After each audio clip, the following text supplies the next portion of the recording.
സൈക്കോളജിയെക്കുറിച്ചുള്ള definitions ഒത്തിരി ഉണ്ട്. ഞാൻ ചിലതൊക്കെ ഒന്ന് വായിക്കാം, അപ്പോൾ നിങ്ങൾക്ക് മനസ്സിലാവുമല്ലോ. American psychological association and psychology developers പറഞ്ഞിരിക്കുന്നത് psychology is the scientific study of the mind and behaviour. മനസ്സിൻ്റെയും പെരുമാറ്റത്തിൻ്റെയും പഠനത്തെയാണ് psychology എന്ന് പറയുന്നത്. ഓക്സ്ഫോർഡ് ഡിക്ഷണറി പറഞ്ഞിരിക്കുന്നത് scientific study of the human mind, not പിന്നെ തരും, it's function especially when it affecting behaviour in A given context. Psychology is the scientific study of behaviour and experience എന്നാണ് ഹിൽഗാർഡ് എന്ന് പറഞ്ഞ ആൾ പറഞ്ഞേക്കുന്നത്. മറ്റേ psychology is the science of the behaviour of organism എന്നാണ് boring എന്ന് പറയുന്ന ആൾ പറഞ്ഞേക്കുന്നത്. ഇങ്ങനെ psychology is the study of human behaviour and human relationship. Psychology is the science of behaviour and cognitive process. Psychology is the science of mental life, both phenomena and there condition. Psychology is the science of behaviour. ഇങ്ങനെ ധാരാളം definition, ഓരോരുത്തരെയും perception അനുസരിച്ച് definitions മാറുന്നു. അപ്പോൾ എന്തിനാണ് purpose of studying psychology in biblical education? എന്താണ് ഇതിൻ്റെ പ്രാധാന്യം? ഒന്ന്, ടു അണ്ടർസ്റ്റാൻഡ് പീപ്പിൾ ബെറ്റർ, ആളുകളെ മെച്ചമായിട്ട് മനസ്സിലാക്കാൻ, അവരുടെ ചിന്താഗതികൾ, ഇമോഷൻസ്, ബിഹേവിയർ, സ്ട്രഗിൾസ് ഒക്കെ മനസ്സിലാക്കാൻ നമുക്ക് എന്ത് ചെയ്യാൻ പറ്റും? മനഃശാസ്ത്രത്തിൻ്റെ പഠനം നമ്മളെ ഒത്തിരി സഹായിക്കും, അല്ലേ? അവരുടെ ചിന്തകൾ എന്താണ്, അവരുടെ ഇമോഷൻസ് എന്താണ്, അവരുടെ ബിഹേവിയർ എന്താണെന്ന് മറ്റുള്ളവരെക്കാളും മെച്ചമായിട്ട് നമുക്ക് മനസ്സിലാക്കാൻ സഹായിക്കും. പിന്നെ പേഴ്സണൽ കെയർ, കൗൺസിലിങ്ങും ഡിസൈപ്പിൾഷിപ്പും ടീച്ചിങ്ങിനും ഒക്കെ നമ്മളെ സഹായിക്കും. To bridge scientific insight with biblical truth, avoiding both extreme. ചിലരെന്ത് ചെയ്യുന്നു, ബൈബിളിനെ സൈക്കോളജി പ്രകാരം വ്യാഖ്യാനിക്കും, മറ്റു ചിലർ സൈക്കോളജിയെ ബൈബിൾ പ്രകാരം വ്യാഖ്യാനിക്കും. രണ്ട് എക്സ്ട്രീമാണ്. ബൈബിള് ബേസിക്കലി ഒരു സൈക്കോളജി ബുക്കല്ല, എന്നാൽ മനസ്സിനെക്കുറിച്ചും മനസ്സിൻ്റെ പ്രതിഭാസത്തെക്കുറിച്ചും ബൈബിളിൽ മെൻഷൻ ചെയ്തിട്ടുണ്ട്. എന്നാൽ മനസ്സിനെക്കുറിച്ചുള്ള പഠനം നടത്തുന്ന ഒരു പുസ്തകമല്ല. ഇപ്പം ശരീരശാസ്ത്രത്തെക്കുറിച്ച് ബൈബിൾ പറഞ്ഞിട്ടുണ്ടെന്ന് പറഞ്ഞാൽ ഒരു എന്തോ അല്ല, ശരീരശാസ്ത്രത്തെക്കുറിച്ചുള്ള ഒരു ബുക്കല്ല. അതുപോലെ തന്നെ ഇപ്പം ഹിസ്റ്ററി ബൈബിളിലുണ്ട്, പക്ഷേ ഹിസ്റ്റോറിക്കൽ ബുക്കല്ല ബൈബിൾ. അങ്ങനെ നമ്മൾ ഒരു മനുഷ്യൻ്റെ ആത്മീയ ഡെവലപ്മെൻറ്റിനെ കുറിച്ച് പറയുമ്പോൾ അതിനകത്ത് ഇതെല്ലാം കുറച്ച് ഹിസ്റ്ററി വന്നിട്ടുണ്ട്, കുറച്ച് മനുഷ്യ മനസ്സിനെ കുറിച്ച് പറയുന്നുണ്ട്, കുറച്ച് സോഷ്യോളജി പറഞ്ഞിട്ടുണ്ട്, പല കാര്യങ്ങൾ വന്നിട്ടുണ്ട്. എന്നാൽ ആ വിഷയത്തെ ഊന്നിയുള്ളൊരു ബുക്കല്ല ബൈബിൾ, ആണോ? അപ്പം അങ്ങനെ അതിനെ വ്യാഖ്യാനിക്കരുത്. അത് ചിലരങ്ങനെ എക്സ്ട്രീമായിട്ട് വ്യാഖ്യാനിക്കുന്ന ഒരു ഹിസ്റ്ററി. മറ്റു ചിലർ എന്ത് ചെയ്യും, ഈ ബൈബിൾ വെച്ചിട്ട് സൈക്കോളജി വെക്കും, അതും എക്സ്ട്രീമാണ്. സത്യത്തിൽ രണ്ടിനും ഇടയ്ക്കുള്ള ഒരു ബാലൻസ്ഡ് വ്യൂ ആണ് ഏറ്റവും നല്ലത്. അപ്പം ഫ്യൂച്ചർ മിനിസ്ട്രീസിനെ, മിഷണറീസിനെ, കൗൺസിലേഴ്സിനെ ഒക്കെ നമ്മൾ എൻഗേജ് ചെയ്യാനും, അതുപോലെ തന്നെ എമ്പതിയോട്, വിസ്റ്റത്തോട്, ഡിസൈൻമെൻറ്റോട്, വീണ്ടും വിചാരത്തോട് ആൾക്കാരോട് പെരുമാറുന്നതിനും ഈ പഠനം നമ്മളെ സഹായിക്കും. ശരിയല്ലേ? അതുകൊണ്ടാണ് നമ്മളിത് പഠിക്കുന്നത്. നമ്മൾ എന്തൊക്കെയാണ് ഈ സൈക്കോളജിയിലെ പല ബ്രാഞ്ചസ്? അപ്പം നിങ്ങൾക്ക് അതൊന്ന് സൈക്കോളജിയെ കുറിച്ച് പഠിക്കുമ്പോൾ സൈക്കോളജിയിലെ ബ്രാഞ്ചസിനെ കുറിച്ചൊക്കെ ഒന്ന് പഠിക്കണമല്ലോ. അപ്പം പ്രധാനമായിട്ടും പല സൈക്കോളജിക്കൽ ശാഖകളുണ്ട്. ക്ലിനിക്കൽ സൈക്കോളജി എന്ന് കേട്ടിട്ടുണ്ടോ? ക്ലിനിക്കൽ സൈക്കോളജിസ്റ്റ് എന്നൊക്കെ കേട്ടിട്ടില്ലേ? അപ്പം അവരാരാ? ഡയഗ്നോസിങ്, ഒരാൾ രോഗം ഡയഗ്നോസ് ചെയ്യുന്നത്, അതുപോലെ തന്നെ സൈക്കോതെറാപ്പി ചെയ്യാൻ, ഇമോഷണൽ ഡിസ്റ്റർബൻസിനെയും ബിഹേവിയർ പ്രോബ്ലത്തെയൊക്കെ മാനേജ് ചെയ്യാൻ ക്വാളിഫൈഡ് ആയിട്ടുള്ള ആളുകളാണ്. അവർ മാസ്റ്റേഴ്സ് ഇൻ സൈക്കോളജി കഴിഞ്ഞിട്ട് എംഫിലും PhD ഒക്കെ ക്ലിനിക്കൽ സൈക്കോളജി ചെയ്തവരാണ്. അപ്പം അവരാണ് സൈക്കോതെറാപ്പി, കൗൺസിലിംഗ് ഒക്കെ ചെയ്യുന്നത്. അപ്പം ഡയഗ്നോസ് ചെയ്യാനുള്ള കൂടുതൽ പരിശീലനം അവർക്ക് ഉണ്ട്. ക്ലിനിക്കലി ഒരു ക്ലയൻറ്റിനെ കണ്ട അയാൾക്ക് രോഗമുണ്ടോ, മരുന്ന് എഴുതുന്നത് ക്ലിനിക്കൽ സൈക്കോളജിസ്റ്റ് അല്ല, സൈക്കാട്രിസ്റ്റാണ്. പക്ഷേ ഡയഗ്നോസ് ചെയ്യുന്നതിൽ ക്ലിനിക്കൽ സൈക്കോളജിസ്റ്റിന് റോളുണ്ട്. പ്രത്യേകിച്ച് ടെസ്റ്റുകളൊക്കെ ചെയ്യുക, പല സൈക്കോളജിക്കൽ ടെസ്റ്റുകളൊക്കെ ചെയ്തിട്ട് ഒരാളുടെ രോഗത്തിൻ്റെ അവസ്ഥ, അതിൻ്റെ തീവ്രതയൊക്കെ അളക്കാനുള്ള പല പഠനങ്ങളും ക്ലിനിക്കൽ സൈക്കോളജിസ്റ്റ് ചെയ്യുന്നു. അപ്പോൾ അതാണ് മാസ്റ്റേഴ്സ് കഴിഞ്ഞ് MPhil കഴിഞ്ഞ് ചിലർക്ക് PhD ഒക്കെ ചെയ്തവരാണ് ക്ലിനിക്കൽ സൈക്കോളജിസ്റ്റ്. അപ്പോൾ ഇപ്പം ഞാൻ പറയുന്നത് എന്തൊക്കെയാണ് ബേസിക് ശാഖകളെന്ന് പറഞ്ഞാൽ നിങ്ങൾക്ക് ഒരു ബേസിക് ആയിട്ട്. ഇപ്പോൾ ക്ലിനിക്കൽ സൈക്കോളജി എന്താ? രോഗത്തെ ഡയഗ്നോസ് ചെയ്യാനും അവരെ സൈക്കോതെറാപ്പി അതുപോലുള്ള മനഃശാസ്ത്രപരമായ ചികിത്സകൾ ചെയ്യുന്നവരെയാണ് ക്ലിനിക്കൽ സൈക്കോളജിസ്റ്റ് എന്ന് പറയുന്നത്. കൗൺസിലിംഗ് സൈക്കോളജിസ്റ്റ് എന്ന് പറയുമ്പോൾ അവർ തെറാപ്പിയേക്കാൾ കൂടുതൽ കൗൺസിലിംഗ് ഉപയോഗിക്കുന്നത്. കൗൺസിലിങ്ങും തെറാപ്പിയും തമ്മിൽ ചെറിയ ഡിഗ്രി ഓഫ് ഡിഫറൻസേ ഉള്ളൂ. എന്ന് പറഞ്ഞാൽ ഇപ്പം ചില ടെക്നിക്സും ചില സയൻറ്റിഫിക് ടെക്നിക്സ് കൂടെ ആരുപയോഗിക്കും, സൈക്കോതെറാപ്പിയിൽ ഉപയോഗിക്കും. കൗൺസിലിങ്ങിൽ കുറച്ചുകൂടെ ടോക്ക് തെറാപ്പി മാത്രമേ ഉള്ളൂ, അതിൻ്റെ കൂടെ മറ്റ് ടെക്നിക്സ് അധികം ഇല്ല. അതേസമയം അതിൻ്റെ കുറച്ചുകൂടെ അഡ്വാൻസ് ലെവൽ ഓഫ് ട്രെയിനിങ് കൂടെ കഴിഞ്ഞവരാണ് ആര് ക്ലിനിക്കൽ സൈക്കോതെറാപ്പിസ്റ്റ് എന്ന് പറയുന്നത്. ഇപ്പം ക്ലിനിക്കൽ സൈക്കോളജിസ്റ്റ് സൈക്കോതെറാപ്പിസ്റ്റ് കൂടാണ്. കൗൺസിലേഴ്സ് എല്ലാവരും സൈക്കോതെറാപ്പിസ്റ്റ് അല്ല, ചിലർ സൈക്കോതെറാപ്പിയുടെ പഠിച്ചവരുമാണ്. അത് ചെറിയ ഡിഗ്രി ഓഫ് ഡിഫറൻസ് മാത്രമേ ഉള്ളൂ അതിൻ്റെ ഇത്. അപ്പം കൗൺസിലിങ് ഒരാൾ പ്യുവർലി നോർമൽ പീപ്പിൾ അവർക്കൊരു ജീവിതത്തിൽ തീരുമാനം എടുക്കണം, അവരെക്കുറിച്ച് തിരിച്ചറിവുണ്ടാകാൻ വേണ്ടി സഹായിക്കുന്ന. എന്നാൽ കുറച്ചുകൂടെ ഡീപ്പർ ലെവലിലുള്ള പ്രശ്നങ്ങളെ ഹാൻഡിൽ ചെയ്യാനാണ് സൈക്കോതെറാപ്പി ഉപയോഗിക്കുന്നത്. അവർക്കാണ് ഹിപ്നോട്ടിസം ഒരു സൈക്കോതെറാപ്പിയാണ്. ഇപ്പം അതൊന്നും ഉപയോഗിക്കാറില്ല, അതൊക്കെ ഔട്ട്ഡേറ്റഡ് ആണ്. പക്ഷെ ഒരു സൈക്കോതെറാപ്പി ടെക്നിക്കാണ് ഹിപ്നോട്ടിസം. അപ്പോൾ അത്തരം ഒത്തിരിയും സ്കൂൾസ് ഓഫ് തോട്ട്സ് ഉണ്ട്. പല സ്കൂളുകൾക്കും പല തെറാപ്പീസ് ഉണ്ട്. ആ തെറാപ്പിയിലൊക്കെ ട്രെയിൻഡ് ആയിട്ടുള്ളവരെയാണ് ക്ലിനിക്കൽ സൈക്കോളജിസ്റ്റ് എന്നും. അപ്പം counselling psychology focus helping individual copper with the challenges, improve personal and interpersonal functioning. വ്യക്തിബന്ധങ്ങളിൽ ഉണ്ടാകുന്ന പ്രശ്നങ്ങളും തീരുമാനമെടുക്കാനുള്ള പ്രശ്നങ്ങളും വൈകാരിക പ്രശ്നങ്ങളും ഒക്കെയാണ് കൂടുതലും ആര് കൈകാര്യം ചെയ്യുന്നത്, കൗൺസിലിംഗ് സൈക്കോളജിസ്റ്റ്. ക്ലിനിക്കൽ സൈക്കോളജിസ്റ്റ് കുറച്ചുകൂടെ അല്പം കൂടെ രോഗാതുരമായിട്ടുള്ള പ്രശ്നങ്ങളെയാണ് അവർ ഹാൻഡിൽ ചെയ്യുന്നത്. അപ്പം കൂടുതൽ മെൻ്റൽ ഇൽനെസ് ഉള്ളവരെ കൂടുതലും സൈക്കോതെറാപ്പിസ്റ്റ് ഹാൻഡിൽ ചെയ്യും. കുറച്ചുകൂടെ സിമ്പിൾ പ്രശ്നങ്ങളെ ക്ലിനിക്കൽ കൗൺസിലേഴ്സ് അല്ലെങ്കിൽ സൈക്കോളജിസ്റ്റ് ഹാൻഡിൽ ചെയ്യും.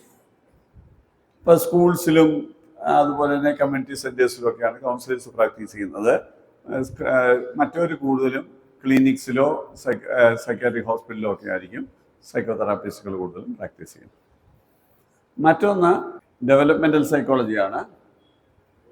ഡെവലപ്മെൻ്റൽ സൈക്കോളജിയെ കുറിച്ചാണ് ഞാനിപ്പോൾ പറഞ്ഞുകൊണ്ടിരുന്നത്. എന്ന് പറഞ്ഞാൽ മനുഷ്യൻ്റെ വികസനത്തിലുണ്ടാകുന്ന ലൈഫ് സ്പാനിൽ എങ്ങനെയൊക്കെയാണ് മനസ്സ് വികസിക്കുന്നതെന്നും ഇൻഫൻസിയിൽ നിന്ന് ഓൾഡ് ഏജ് വരെയുള്ള ആളുകളുടെ പല പ്രായത്തിലുള്ളവരെ മാനസികാവസ്ഥയും അവരുടെ വെല്ലുവിളികളും അവരുടെ വളർച്ചയെക്കുറിച്ചും അവരുടെ പ്രശ്നങ്ങളെക്കുറിച്ചും ഒക്കെ ചർച്ച ചെയ്യുന്നതാണ് ഡെവലപ്മെൻ്റൽ സൈക്കോളജി. അപ്പം മോറൽ ഡെവലപ്മെൻറ്റ് എങ്ങനെ, ഏജിങ് അങ്ങനെ, അഡോളസെൻറ്റിൻ്റെ പ്രത്യേകതകൾ എന്താ, ഓരോ ഏജിൻ്റെയും ചലഞ്ചസ് എന്തോ എന്നൊക്കെയാണ് ഡെവലപ്മെൻ്റൽ സൈക്കോളജി പഠിക്കുന്നത്. പിന്നെ cognitive സൈക്കോളജിയാണ്. Mental പ്രോസസ്സിലേക്ക് memory, perception, learning, decision making, problem solving അങ്ങനെയൊക്കെയുള്ള പ്രോബ്ലങ്ങളെ ഹാൻഡിൽ ചെയ്യുന്നതാണ് കോഗ്നിറ്റീവ്. കാരണം ചിന്തയിലാണല്ലോ അവിടെ പ്രശ്നം, അല്ലേ? ഇപ്പം നല്ല തീരുമാനങ്ങൾ എടുക്കേണ്ടത് എങ്ങനെ, ചിലർക്ക് തീരുമാനം എടുക്കാൻ അറിയത്തില്ല, അല്ലേ? അതുപോലെ തന്നെ ലേണിങ്ങിൽ ചിലർക്ക് പ്രശ്നങ്ങളുണ്ട്, ഈ പഠനവൈകല്യമൊക്കെ ഉള്ളവരൊക്കെ ഉണ്ട്. അപ്പം അങ്ങനെയൊക്കെ ഉള്ളവർ കോഗ്നിറ്റീവ് സൈക്കോളജിസ്റ്റുകളാണ് കൂടുതലും കൈകാര്യം ചെയ്യുന്നത്. എല്ലാവരും ഇപ്പം അത്ര സ്പെഷ്യലൈസേഷൻ ഒന്നും ഇന്ത്യയിലായിട്ടില്ല, എന്നാൽ വിദേശ രാജ്യങ്ങളിലൊക്കെ അത് കുറച്ചുകൂടെ സ്പെഷ്യലൈസ്ഡ് ആയിട്ടുള്ള ഗ്രൂപ്പുകളാണ്. മറ്റൊന്ന് education സൈക്കോളജിയാണ്. Education focus how people learn and retain knowledge, maintain education setting. അപ്പം പഠനവുമായിട്ട് ബന്ധപ്പെട്ടുള്ള പ്രശ്നങ്ങളെയും ചലഞ്ചസിനെയും ഫേസ് ചെയ്യുന്നവരാണ് എഡ്യൂക്കേഷൻ സൈക്കോളജിസ്റ്റ്. അപ്പോൾ അവരെന്താ ചെയ്യാം, curriculum development, learning disabilities, students motivation, ഇതൊക്കെ ചെയ്യുന്ന ആരാ? കൂടുതലും education സൈക്കോളജിസ്റ്റാണ്. Industrial and organisation psychologist ഉണ്ട്. അവർ കൂടുതലും വർക്ക് ചെയ്യുന്നത് വർക്ക് പ്ലേസിലുള്ള സിറ്റുവേഷൻസിനെ മാനേജ് ചെയ്യാനാണ്. അപ്പം എംപ്ലോയീസിൻ്റെ motivation, performance, leadership, team dynamics, hiring, എങ്ങനെ ആൾക്കാരെ എടുക്കുമ്പോൾ അവരെ ശ്രദ്ധിക്കേണ്ട കാര്യങ്ങളൊക്കെ എന്തോ, ഇതൊക്കെയാണ് ഈ ഇൻഡസ്ട്രിയൽ സൈക്കോളജിസ്റ്റുകൾ ചെയ്യുന്നത്. ഇന്ത്യയിൽ എത്രയൊന്നും സ്പെഷ്യലൈസേഷനൊക്കെ ആയി വരുന്നേ ഉള്ളൂ. പക്ഷേ വിദേശ രാജ്യങ്ങളിലൊക്കെ ഈ ഓരോന്നിനും സ്പെഷ്യൽ ആയിട്ടുള്ള പ്രൊഫഷൻസ് ഉണ്ട്. Social psychologist how individuals thoughts, feeling and behaviour are influenced by others. സാമൂഹ്യ ജീവിതം എങ്ങനെയാണ് ഒരാളുടെ പെരുമാറ്റത്തെ സ്വാധീനിക്കുന്നത് എന്നാണ് സോഷ്യൽ സൈക്കോളജി പഠിക്കുന്നത്. അപ്പോൾ അതിൽ ഗ്രൂപ്പ് ബിഹേവിയർ എങ്ങനെ, കൺഫോമിറ്റി എങ്ങനെ, പ്രെജുഡീസസ് എങ്ങനെ, ഇന്റർപേഴ്സണൽ റിലേഷൻഷിപ്പിലുള്ള വിഷയങ്ങൾ എങ്ങനെയൊക്കെ, ഇതൊക്കെയാണ് കൂടുതലും കൈകാര്യം ചെയ്യുന്നത് സോഷ്യൽ സൈക്കോളജിസ്റ്റ്. ന്യൂറോ സൈക്കോളജിസ്റ്റ് ഉണ്ട്, ബയോളജിക്കൽ സൈക്കോളജിസ്റ്റ് എന്ന് പറയും. അവർ കൂടുതലും the relationship between brain function and behaviour.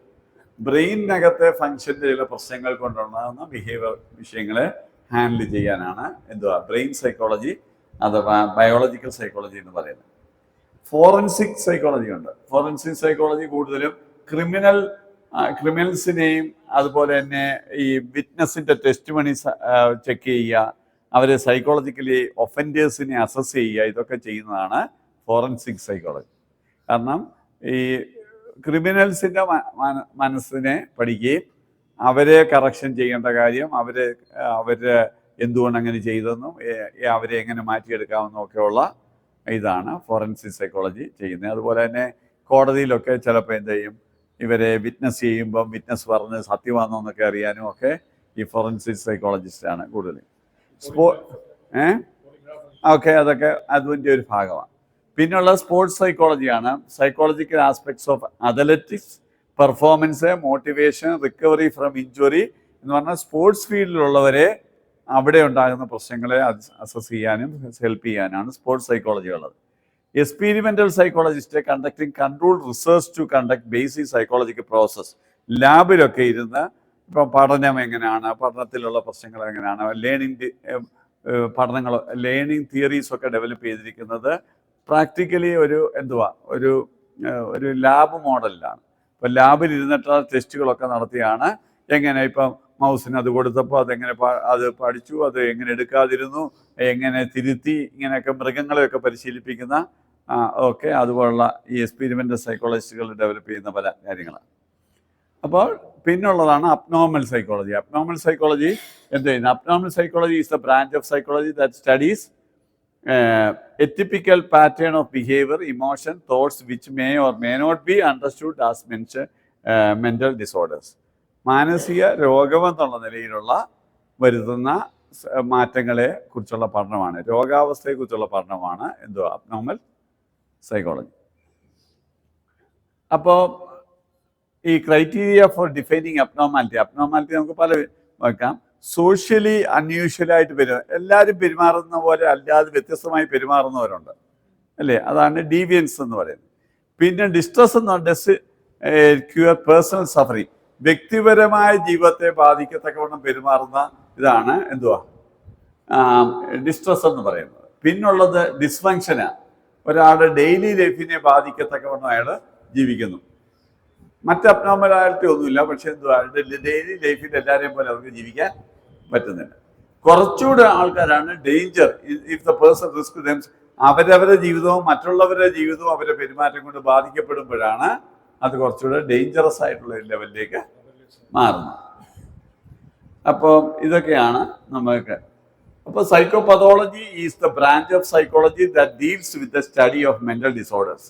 Mental ഡിസോർഡേഴ്സിനെ കുറിച്ചുള്ള പഠനത്തെയാണ് അബ്നോർമൽ സൈക്കോളജി അല്ലെങ്കിൽ സൈക്കോപതോളജി എന്ന് പറയുന്നത്. അതൊരു ശാഖയാണ്, ഒരു പേപ്പറാണ്. അവരാണ് മനോരോഗങ്ങളെക്കുറിച്ചും അതിൻ്റെ ക്ലാസിഫിക്കേഷനെ കുറിച്ചും ഒക്കെയുള്ള പഠനങ്ങൾ നടത്തുന്നത്. അപ്പം ഏകദേശം ഒന്ന് പിടികിട്ടിയോ? എന്തൊക്കെയാ? എഡ്യൂക്കേഷൻ സൈക്കോളജി ഉണ്ട്, ഡെവലപ്മെന്റൽ സൈക്കോളജി ഉണ്ട്, ക്ലിനിക്കൽ സൈക്കോളജി ഉണ്ട്, കൗൺസിലിംഗ് സൈക്കോളജി ഉണ്ട്, സ്പോർട്സ് സൈക്കോളജി ഉണ്ട്, ഇൻഡസ്ട്രിയൽ സൈക്കോളജി ഉണ്ട്, ബയോളജിക്കൽ സൈക്കോളജി ഉണ്ട്.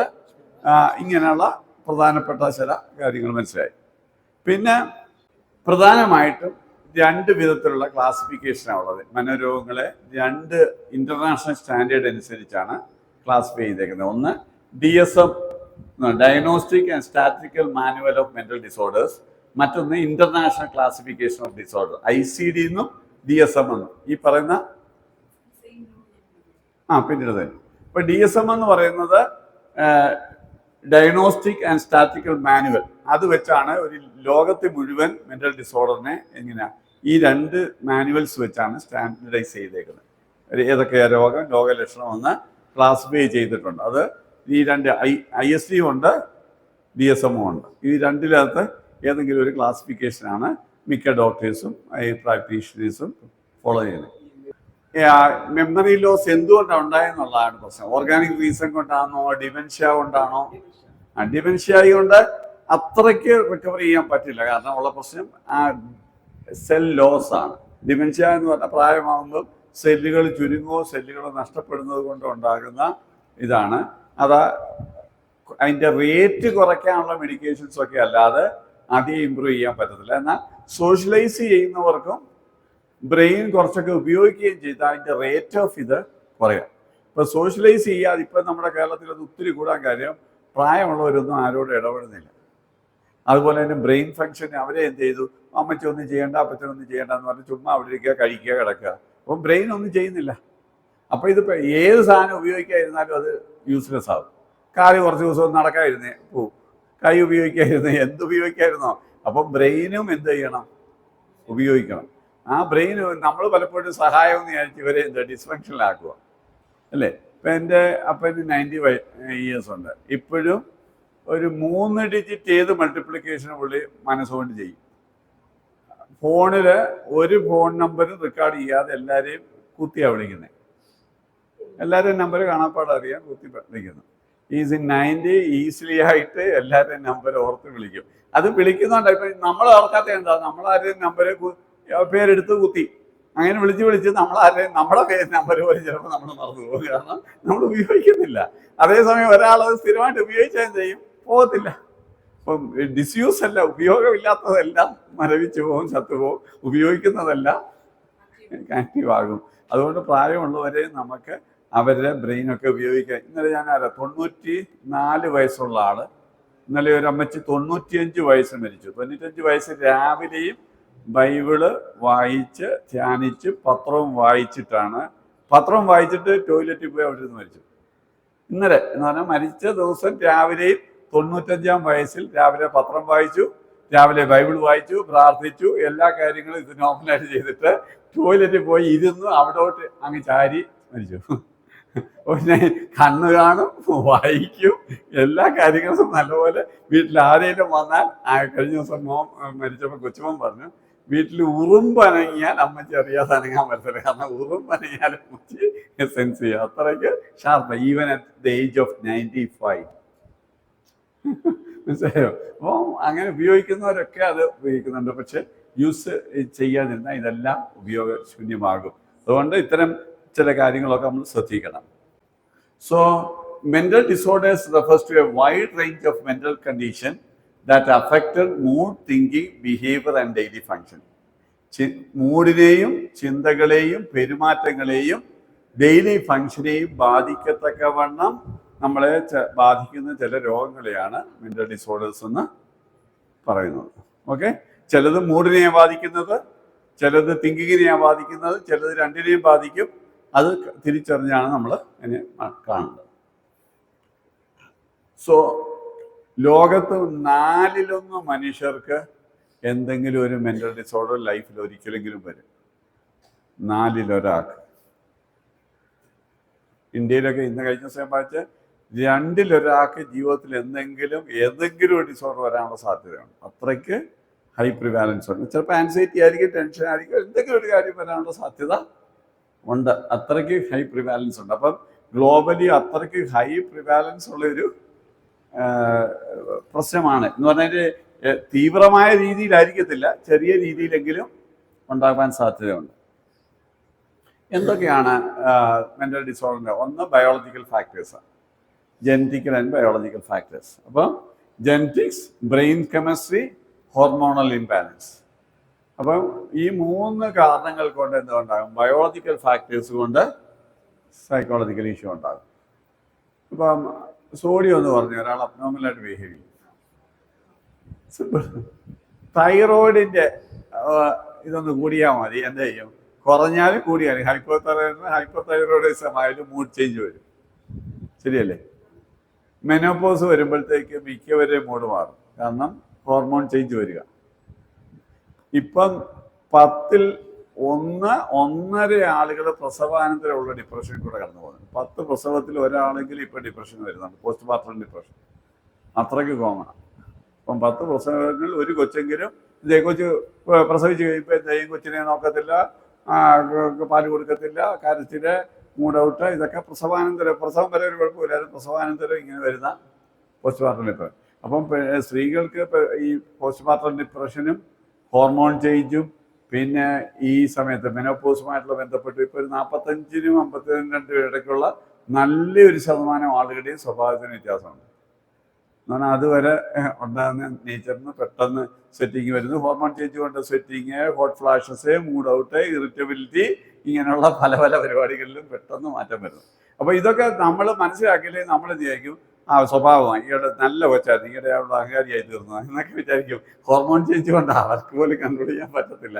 ഇത് നമുക്ക് ആ ഒരു അണ്ടർസ്റ്റാൻഡിങ് ഉണ്ടെങ്കിൽ ആ കാര്യത്തെ നമ്മൾ എത്ര സിമ്പിളായിട്ട് മാനേജ് ചെയ്യും. അതേസമയം പലരും അതൊക്കെ കുടുംബ പ്രശ്നങ്ങൾ ഉണ്ടാകുന്നുണ്ട്. കാരണം ഇത് ഹോർമോൺ ചേഞ്ച് ആണെന്ന് മനസ്സിലായില്ല. പോസ്റ്റ്മോർട്ടം ഡിപ്രഷനാണെന്ന് പറഞ്ഞാൽ കൊച്ചിനെ കൊണ്ട് ചിലപ്പോൾ ട്രീറ്റ് ചെയ്താൽ വളരെ പോസ്റ്റ്മോർട്ടം ഡിപ്രഷൻ ഒന്നും പിന്നെ വരണമെന്നില്ല. ആ സമയത്ത് ട്രീറ്റ്മെൻറ്റ് കൊണ്ട് ഒരു 2-3 മാസം കൊണ്ട് ആൾ നോർമലാകും. പക്ഷെ അത് ഇല്ലെങ്കിൽ എന്ത് ചെയ്യും, കുടുംബ പ്രശ്നവും വലിയ പ്രശ്നങ്ങളിലേക്ക് പോകും. ശരിയല്ലേ? അതിപ്പം ഹോർമോണൽ ചേഞ്ച് ബയോളജിക്ക് ബ്രെയിനിനകത്തുള്ള ചില ട്യൂമറൊക്കെ വന്നാലും ചിലപ്പോൾ ബിഹേവിയർ ചേഞ്ച് ഉണ്ടാകും. അപ്പോൾ ഇതാണ് ചിലപ്പം ബയോളജി ഓർഗാനിക് ചേഞ്ചസ്. ബ്രെയിൻ ട്യൂമറൊക്കെ ഒത്തിരി പെട്ടെന്ന് ആളുകളിൽ എന്ത് ചെയ്യും, നിൽക്കുന്നത്. അപ്പം ഇത് ബ്രെയിൻ ട്യൂമർ കൊണ്ടാണോ, ഹോർമോൺ ചേഞ്ച് കൊണ്ടാണോ, എന്തുകൊണ്ടാണ്, ഡിമെൻഷ്യ കൊണ്ടാണ്? പ്രായമാകുമ്പോൾ സെൽസ് നശിക്കും. അപ്പോഴത്തേക്ക് എന്ത് ചെയ്യും, അമ്മച്ചി ഇറങ്ങി നടക്കുക, പറഞ്ഞ കേൾക്കത്തില്ല, ഇറങ്ങി പോവുക, ഇതൊക്കെ ചെയ്യും. പറയുന്ന കേൾക്കത്തില്ല, മക്കളെ പോലും തിരിച്ചറിയത്തില്ല, നിന്ന നിൽപ്പിൽ ചിലപ്പം പെട്ടെന്ന് അങ്ങ് മാറും. ഇപ്പം അങ്ങനെയുള്ള ഒത്തിരി പ്രായം കേരളം ഇപ്പം വലിയൊരു ചലഞ്ചാണ് ഈ പ്രായമുള്ളവരെ നോട്ടം. കാരണം സത്യത്തിൽ കുറച്ചുകൂടെ കഴിയുമ്പം പ്രായമുള്ളവരെ സ്ഥലമായിട്ട് കേരളം മാറുക. കേരളത്തിൽ ബാക്കി ചെറുപ്പക്കാരെല്ലാം പോവുക, 60 കഴിഞ്ഞുള്ളവർ. സഭ തന്നെ ഇപ്പം നോക്കി 40%, 50%, 60% ഒക്കെ ഇപ്പം ആരേ ഉള്ളൂ, 60 കഴിഞ്ഞവരേ ഉള്ളൂ, അല്ലേ? അപ്പോൾ ഒരല്പം കൂടെ കഴിഞ്ഞാൽ എന്താകും സ്ഥിതി? ഇപ്പോൾ ഭയങ്കര ട്രെൻഡ് ചേഞ്ചാണ്. അപ്പോൾ ഇങ്ങനെയൊക്കെ ഒരു സ്ഥലത്ത് നമ്മൾ എന്ത് ചെയ്യണം, വളരെ പെട്ടെന്ന് ഇത്തരം കാര്യങ്ങളെക്കുറിച്ചൊക്കെ ചിന്തിക്കണം. അപ്പോൾ സീനിയർ സിറ്റിസൺസിൻ്റെ പല ഇഷ്യൂസും വരും. അപ്പോൾ കെയറിങ്ങിന് ആളില്ല, അല്ലേ? ഒരാൾ മരിച്ചു പോയാൽ ഇപ്പോൾ അവർക്ക് ആരുണ്ട്? സഭകളിലൊക്കെ ഉള്ള ഒരു പ്രശ്നമാണ്. നല്ലൊരു ശതമാനം. അപ്പം വിധവമാരെ നോക്കുന്നതിൽ സഭയ്ക്ക് ഉത്തരവാദിത്വം ഉണ്ടെന്ന്, സിംഗിൾസിനെ നോക്കുന്നതിൽ സഭയ്ക്ക് ഉത്തരവാദിത്വം. മക്കളില്ലെങ്കിൽ എന്ത് ചെയ്യണം, നോക്കണം. ഇപ്പം മക്കളുണ്ട്, പക്ഷെ മക്കൾ കൂടില്ല. കാരണം കേരളത്തിൽ ജോലി കിട്ടത്തില്ല. അപ്പോൾ ആൾക്കാരെല്ലാം വെളിയിൽ പോവാം. അപ്പം പിന്നെന്ത് ചെയ്യുന്നു, ഈ പ്രായമുള്ളവരെ നോക്കാൻ ആരില്ല. അതിൻ്റെ കൂടെ ഒരു പാർട്ട്ണറൂടെ പോയി കഴിഞ്ഞാൽ ഉള്ള സ്ഥിതി എന്ന് പറഞ്ഞു ആരുണ്ട്?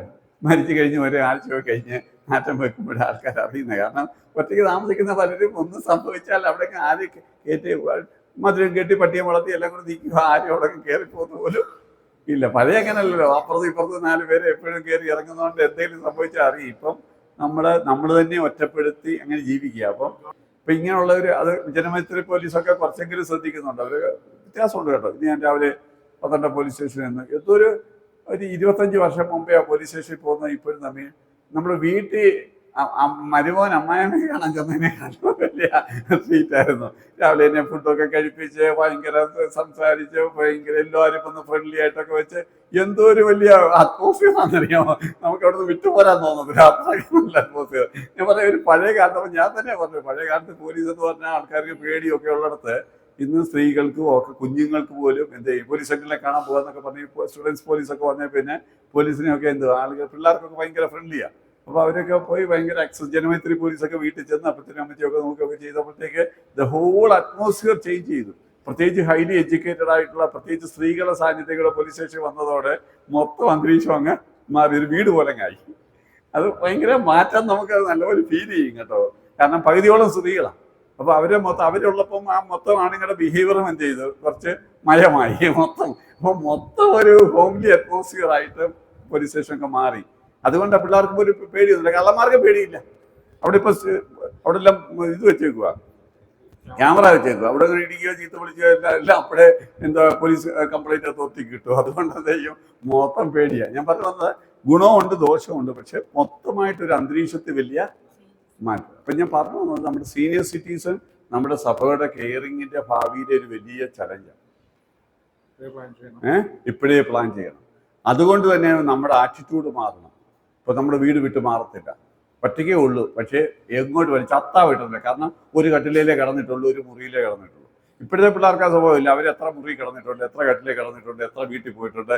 അപ്പോൾ അവർക്കൊരു വീട് മാറിയാലൊക്കെ ഉറക്കം വരും. മറ്റൊരു 50 വർഷമായിട്ട് ഒരു കട്ടിലേ കിടന്നിട്ടുള്ളൂ, ഒരു മുറിയിലേ കിടന്നിട്ടുള്ളൂ. അവിടെ നിന്ന് മാറുക എന്ന് പറഞ്ഞാൽ അവർക്ക് ഭയങ്കര ബുദ്ധിമുട്ടാണ്. അവരെ കുഴപ്പമല്ല, അവരങ്ങനെ ട്രെയിൻഡ് അല്ല, അല്ലേ? ഇപ്പോഴും ഉള്ള ഒരു ജോലിയുമായിട്ടൊക്കെ ബന്ധപ്പെട്ട് പലയിടത്ത് പോയി താമസിക്കുകയും കിടക്കുകയൊക്കെ ചെയ്തിട്ടുള്ളതുകൊണ്ട് അവർക്ക് അത് ഷിഫ്റ്റിങ് പ്രശ്നമില്ല. അപ്പം ഈ ഒരു ബിലോങ്ങിങ് ഫീലിംഗ് കൊണ്ട് എന്തോ പറ്റുന്നു, അവർക്ക് ആരുമില്ലെങ്കിലും അവിടെ വിട്ടു പോത്തുമില്ല. പക്ഷെ അവിടെ ഒരാളെ ഇപ്പം നോക്കണമെങ്കിൽ എത്ര വലിയ ഇവിടെയൊക്കെ 1,4 ലക്ഷം രൂപ, ഇപ്പം അറിയിച്ചാലൊക്കെ 1,4 ലക്ഷം രൂപ, 1 ലക്ഷം രൂപ ഒരു മാസം നോക്കുന്നതിന്. ഏറ്റവും കുറഞ്ഞിടത്ത് 50-60 താഴെ. ഇപ്പം 35 ഉള്ളത് തീർന്നു, അവിടെ ഇല്ല ഇപ്പം. അപ്പോൾ 1,4 ലക്ഷം രൂപ ഒക്കെ വേണം ഒരാളെ നോക്കാൻ. കാരണം അതിൽ കൂടുതൽ 2 ലക്ഷം രൂപ ഒക്കെ നോക്കുന്നവരുണ്ട്. കാരണം 3 നേഴ്സിനെ 3 ഷിഫ്റ്റ് വെക്കണമെങ്കിൽ അതിന് തന്നെ 75,000 രൂപ.